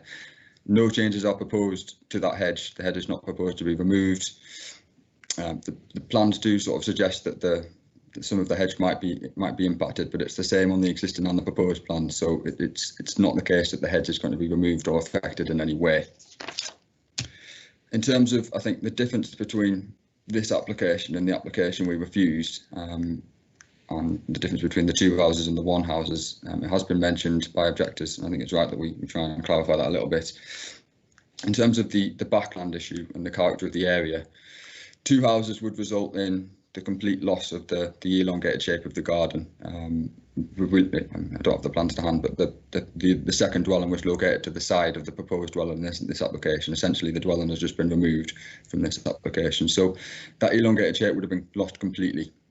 The view that we've come to in this application is that 1 dwelling, while inevitably it would still have some impact, the garden wouldn't remain as open as it is now. That elongated shape would still be legible. The majority of the garden would remain undeveloped, and so we don't feel that the application should be rejected on those grounds. In terms of residential amenity, I think this is the last point I'll mention. We'll go on to the sort of the emerging local plan, but there is a relatively low proportion of student properties there at the moment. We know that on their own, a student property, it may well have some impact in terms of noise and disturbance. But generally, the more significant impacts tend to occur when there's lots of student properties within a local area where the proportion is quite high. It's not the case in this application. It is relatively low. And also with the restrictions on parking, although we couldn't guarantee that there won't be any vehicle movements associated with the new dwelling, these would be limited. And so the noise generated from these, we do believe, will be limited. If I could pass to John McGargle, I think to further clarify some of the highways points that were picked up on, I think that might be helpful for the committee. Yeah, thank you, George. So we'll go over to John now, please. You can come in now, John. Thank you, Chair. As we've heard, Chair, this development will not provide any parking, and that's contrary to Durham County Council's parking accessibility standards. We weigh against sort of the provision of parking, the location of the site, which is on the A167. It's a very sustainable location in terms of public transport. Bus stops very close to the site. My original concern with regards to development of this site were that vehicles that were travelling south on the A167 needed to turn right into the site and needed to utilise the opposing right turn lane in Monica Grove. So any increase in traffic movements would increase a risk of potentially a head-on collision there. I must add there's never been any accidents of that type there so far, and that movement does actually occur at the moment. But however, you know, if there is a increase in traffic movements, then that risk obviously will increase. In order to restrict the number of traffic movements, the applicants come forward with a development where there's no parking. So essentially, hopefully, you know, that people will not see a significant increase in those right turn movements. It is a judgment call, Chair. This one. I held the view that there is enough space within the site for the parking to meet the current demand. That any increase in demand, if there was to be such an increase in demand, won't affect the A167. Generally speaking, residents do not park on the A167. There has been an issue raised with regards to parking on footways along the A167 close to the property. There is a legal process that can address that. So from that point of view, Chair, if there are any sort of additional important demands that arise from this, which we can't imagine will be anything significant, there is a potential that that could arise in adjacent streets. But on balance, from a highways perspective, we feel that that's not totally unacceptable, and therefore we haven't objected. Thank you, Chair. Right, okay for that, John. It's useful additional information for the committee to peruse. At this point, I'm going to bring in Graham Smith. So, Graham, if you'd like to introduce yourself to the committee and your job title, please, and share with us any relevant information that you hold. Thank you, Chair. My name is Graham Smith and I'm the Policy Team Leader at Durham County Council. What I was going to do today is just provide an sort of a confirmation of the current status of the County Durham plan, and also provide a view on what that means for the weight to be attributed to those policies within the plan at this time. So in terms of the County Durham plan, the consultation on the proposed modifications ended on the 21st of July. So all the representations we received as part of that consultation have been sent to the inspector, along with the council's responses to those comments received. So the next step in the examination of the County Durham plan is that the inspector will consider all of the representations he's got and the council's responses to the main issues before then publishing and issuing his final report on the County Durham plan. So I think the key point really to note here is that the final report of the County Durham plan from the inspector has not yet been published. So we would say that although the County Durham plan is at an advanced stage of its preparation, it's considered at this time no weight should be attributed to the policies of the County Durham plan. There's been some mention of MPPF paragraph 48, and I think this is the relevant policy to inform this position. And this paragraph of MPPF has effectively got three considerations of it. So I'll just run through those very sort of briefly in turn. But the first consideration is effectively the stage of the emerging plan. As we've noted, the plan is at a very well advanced stage. However, the view is that we should only start to give it weight when we know exactly what a sound plan would definitely look like. In this context, because the inspector hasn't published his final report, we don't know what his comments are going to be on the plan or the policies. To put it simply, we don't know what the final report is going to say and what implications that has for the policies in the plan. It is within the inspector's gift to make further modifications to the plan at this stage, so that might come out in his final report. The second consideration is the extent to unresolved objections on policies in the plan. Now, as part of the consultation on the main modifications, which closed in July, we did receive a number of comments as part of that consultation. Some of them were in support of modifications, some of them were objecting to modifications or wanted further modifications. Particularly in the student policy, we did receive a number of comments wanting changes to that policy or to modifications or further modifications to that policy. So to my mind, there are still unresolved objections to that policy, which we would effectively expect the inspector to take a view on and arbitrate over in his final report. So therefore, there are unresolved objections to that policy. The final point of paragraph 48 of MPPF, the final consideration is the degree of consistency with the policies of the emerging plan with MPPF.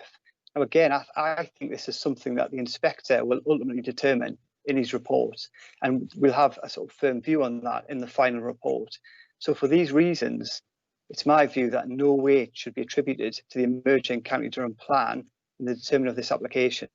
Therefore, the relevant policies for determination are those of the City of Durham local plan, which have been identified by the officer in his report, and also the interim policy for student accommodation, which has been adopted by the county, therefore is a material consideration in the determination of this application. Thank you, Chair. Thank you very much for that information, Graham. We felt that would be useful to the committee to give some clarity to the conversations relating to the variety of plans that are overlapping at the moment. So at this point, we'll go over to the committee for their discussion and deliberations. So committee, is there anybody that would like to speak? And I see that Councillor Paul Taylor's indicated he'd like to speak. Councillor Taylor. Thank you, Chair. Just a question of John McGargle.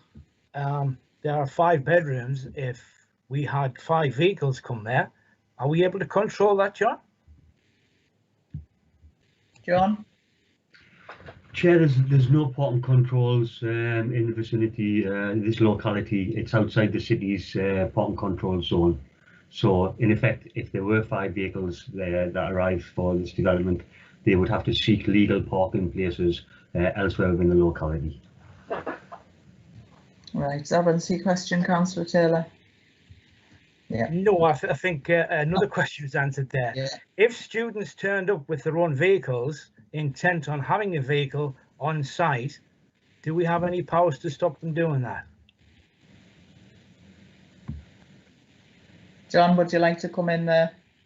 Yes, Chair, I believe there is a condition to prevent additional parking space being created within the development. Right, okay. So we'll move on to Councillor Davidson. Again, Chair, unfortunately, that wasn't the question I asked. Do we, as a council, if we say that we approve this development, what's to stop students bringing their vehicles and parking somewhere on that site anywhere? Is there anything? John, would you like to see if you can clarify that one?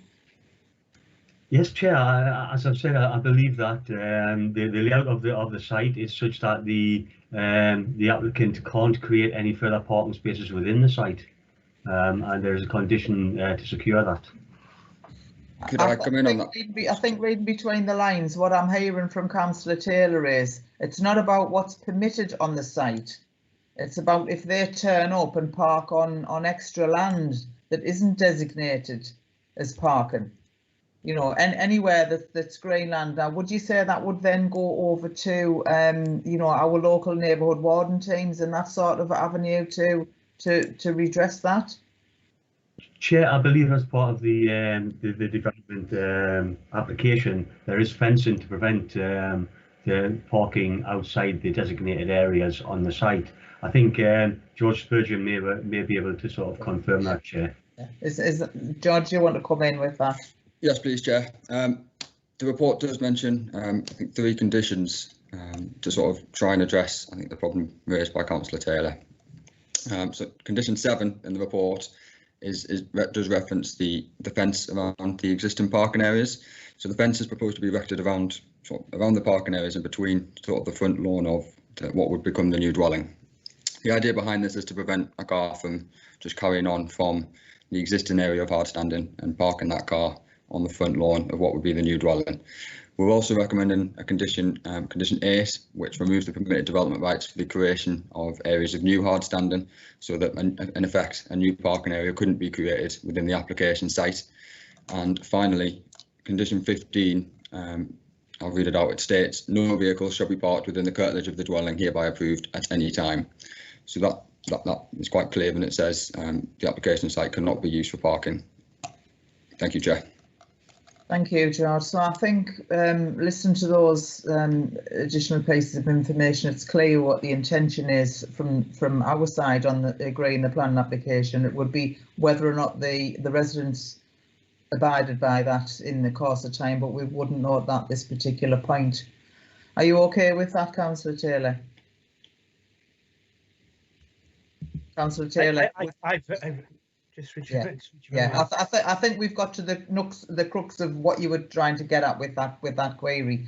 Yes, so now, if we we've can done as much as we can as a council, whether in the real world it turns out that way, we shall see. Yes, I understand where you were going with that. Councillor Davidson, you'd like to come in. Councillor Davidson. Sorry, Chair. I unmuted myself and initially muted myself again, so I didn't quite get. Yes, you were on the starting blocks there, weren't you? And then you had to wait a bit. Yes, so a bit of a false start. Okay, thank you.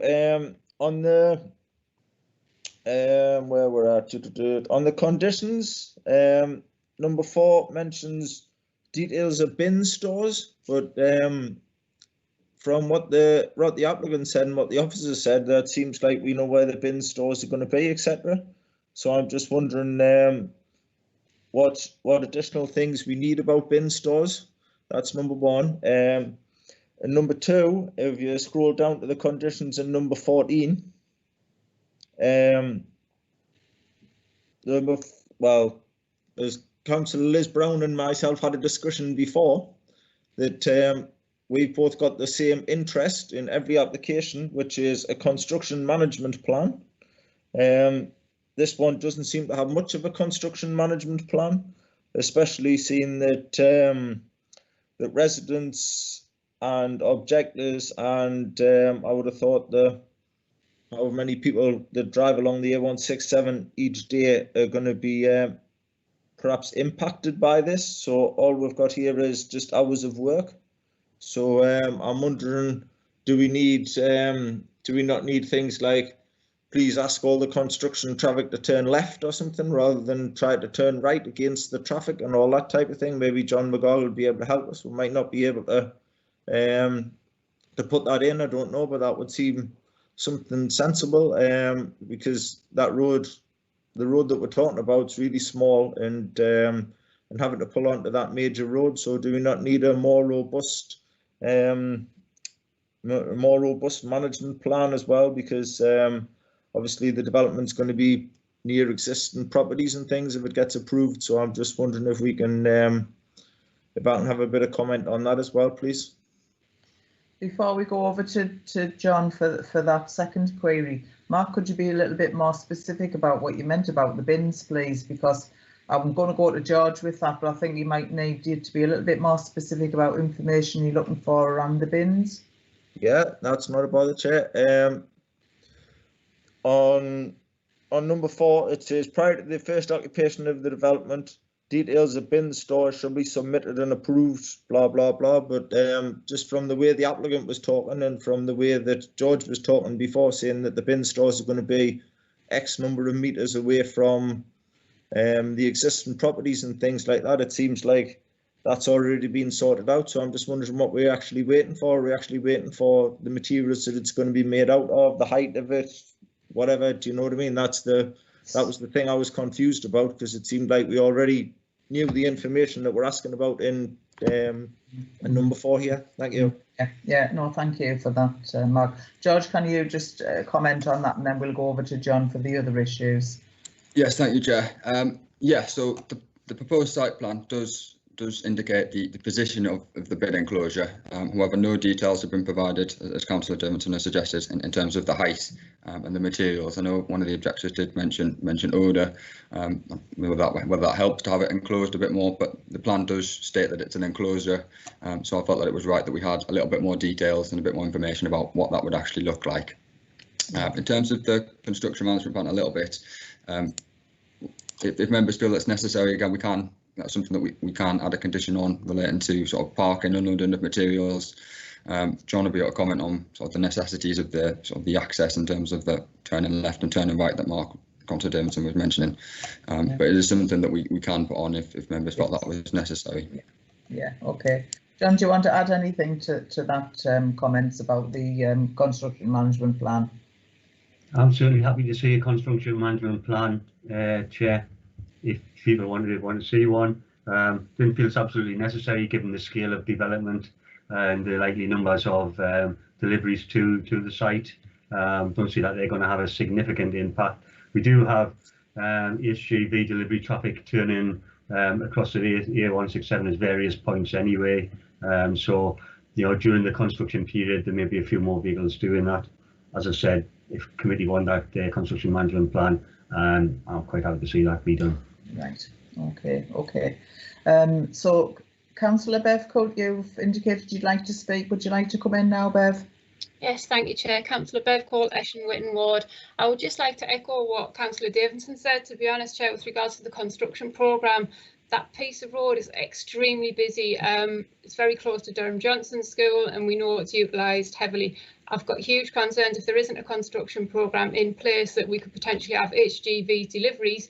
We've got one on site, we've got one waiting to go in. It's going to cause a massive impact on the highway, put people at risk potentially, and I just think it's imperative that we have that in place, Chair. Yeah, thank you for that.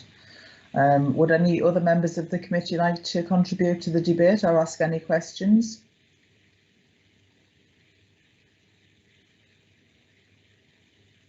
Councillor Taylor. Thank you once again, Chair. I think I would like to start or begin by thanking Councillor Scott, Councillor Brown and Councillor Grenfell-Holland for the local knowledge and all the information they actually gave to the committee, although I'm well aware of the history and this does border my division. I think from the outset I need to say this sort of application disappoints me greatly. Again, we have a beautiful residential area where the local, excuse my strong language, the local environment, to my way of thinking, looking over the Dayness Valley will be vandalised by putting a building there, which it disappoints me greatly. And I really feel, I really do, for the local community to, again, we have an inappropriate building, to my way of thinking, in a residential area. I see it as a business opportunity. In a community which really should be left for people as a residential area. I don't know. I don't think we've got the answer. If this does go ahead, what sort of percentage it goes up to? If we could have that answered. And have we got 400 student beds just along the road to Jeresmere House? I think we have. This is a residential area. I regret what's proposed here. The answer to my question is we can't. We can't enforce, we can't put rulings against who can and who can't have a car there. If students want to come along with the car, they can do that and they will park there. And if, you know, they adhere to the conditions George has told us about, they can park on the public highway. So I don't feel that that's been addressed. It has put my mind at rest actually as well. It is the wrong scheme in a bad place, and I do regret it. It's going to change the whole dynamic of the area. We will have two student houses there, right in the middle of a residential area. I don't want to keep reiterating what I've said. I just regret that this is another business opportunity for a landlord to come along and provide student accommodation right in the heart of a close-knit community. Hence all the 47 objections. Thank you, Chair. Yeah. Thank you, Councillor Taylor. You brought a point forward there about wanting clarity on the percentage. If this application was agreed, would you like that information? George, I think, are you in a position to offer that information? If we can do that now before we move on. Yes, Chair. So currently the proportion is of student properties within 100 metres of the application site is it's 1 out of 17, which equates to 5.9%. So if one new property was going to be built and presumably occupied by students, that would mean it would be 2 out of 18, which would equate to 11.1%. Right, thank you for that. So that information is useful for the committee moving forward. Well, Chair, I think it's more important that it goes over the 10%. Yes, yes. I realise that was the point of clarity there. So thank you for bringing that forward. I have seen for a little while that Councillor David Freeman has had a hand raised on the screen, which is indicating that he would like to speak, although we do know that we try to do the RTS. So Councillor Freeman, would you like to come in now? Yes, thank you, Chair. I seem to be having problems writing RTS onto the screen, but first of all, just wanted to declare that I'm a member of City of Durham Parish Council. They have objected to this application. I didn't realise they had done, so I'm just declaring an interest that I'm a member of that Parish Council, but I'm not a member of the Planning Committee that's obviously objected to this application. Like Councillor Taylor, I think it's a very disappointing application. I have no doubts that there will be parking problems. There will clearly be issues for neighbours in that they've got one HMO there at the moment, which the owner says doesn't seem to be causing any problems. All the rest of the neighbours who actually live there say it's causing lots of problems, and what we're going to end up is possibly 2 HMOs right next to each other, which I think will actually be more than twice the problem for neighbouring residents. And I also dislike backland development. As Councillor Taylor said, we're destroying the environment down there by possibly building this house, but got to balance that against the fact that it doesn't look as if we've got the sort of policies that I would like in order to reject this application. Clearly, I'm no supporter of HMOs, but the reality is that our existing policy only allows us to refuse those HMOs if there are more than 10%, and we've heard that we don't have more than 10%. So I think it's just a very disappointing development, which will obviously damage neighbours' lives and damage the local area. But I'm having trouble seeing how we could actually object to this application. Thanks. Thank you, Councillor Freeman. So over to the committee. Would anybody else like to speak on the matter, or at this point do we have anybody who feels they would like to provide a proposal or a motion?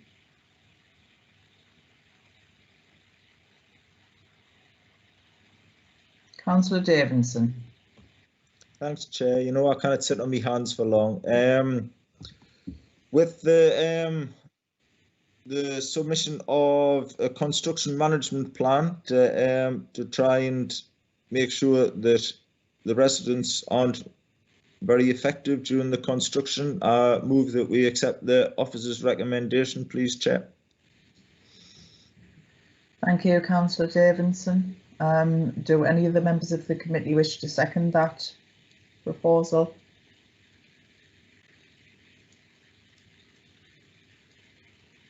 In view of the very complicated and comprehensive report that the officer has done, on balance, I think in this particular instance, I'm prepared to support the officer and second Mark's proposal. Thank you, Councillor David Bell. Do we have any other proposals, any other motions on the table?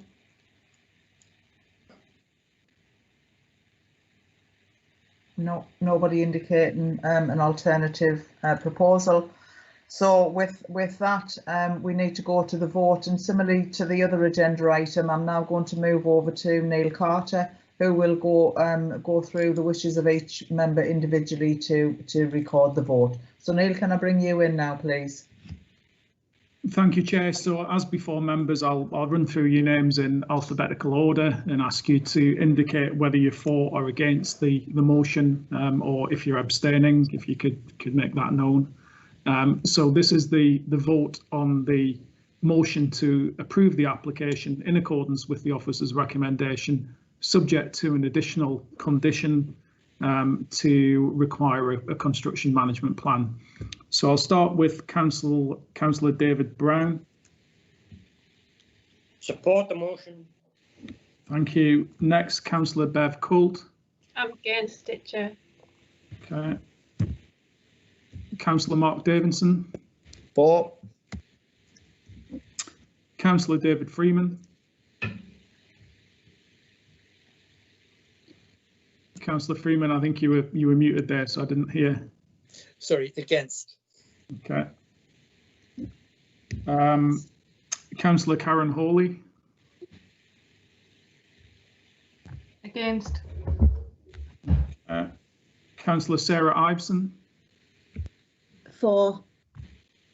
Okay. Councillor Richard Manchester. For. Councillor Lynn Pounder. Approve. Thank you. And finally, Councillor Paul Taylor. Against, Chair. Okay. Chair, I have that as 5 in favour of the motion and 4 against. Yes, that's what I was making a note of as well, Neil, so thank you for that. And I think we understand everybody's reservations completely, but on this occasion the vote is to approve the officer's recommendation with those caveats for the conditions for the construction plan, and also for the other that have been mentioned through George's report, the tree and the bin information. So thank you very much for that, committee. And also we need to have made a note of Councillor Freeman's declaration of interest there as well for the minutes, Martin. So we now move over to item 6 on the agenda, and this is such of the businesses in the opinion of the chair of the meeting is of sufficient urgency to warrant consideration. I haven't been made aware of anything which is needing to be discussed this morning on the agenda. But there is one thing I want you to draw your attention to, and that's the rather lovely background screen that I have, which is our wonderful Durham Heritage Coast. And that is for all the other members of the committee who might never have been over to this side of the county. We've got some rather lovely screens amongst the others, but I did want to draw people's attention to the fact that this is our lovely coast, and it would be lovely to see more of you over here to benefit from it. Councillor Taylor, you've just indicated you'd like to speak.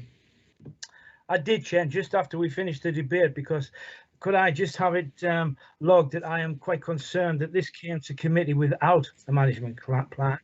That area of our city, that road is perhaps, well, no perhaps about it, one of the busiest roads in our area.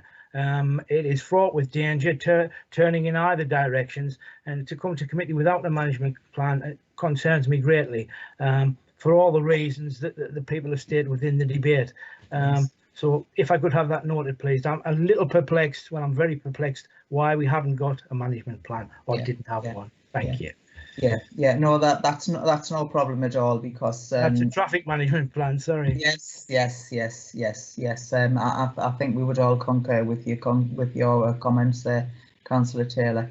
So with that, committee, thank you very much for your interest and your contributions from everybody this morning, and I wish you well in the next few weeks until we meet again. Bye bye.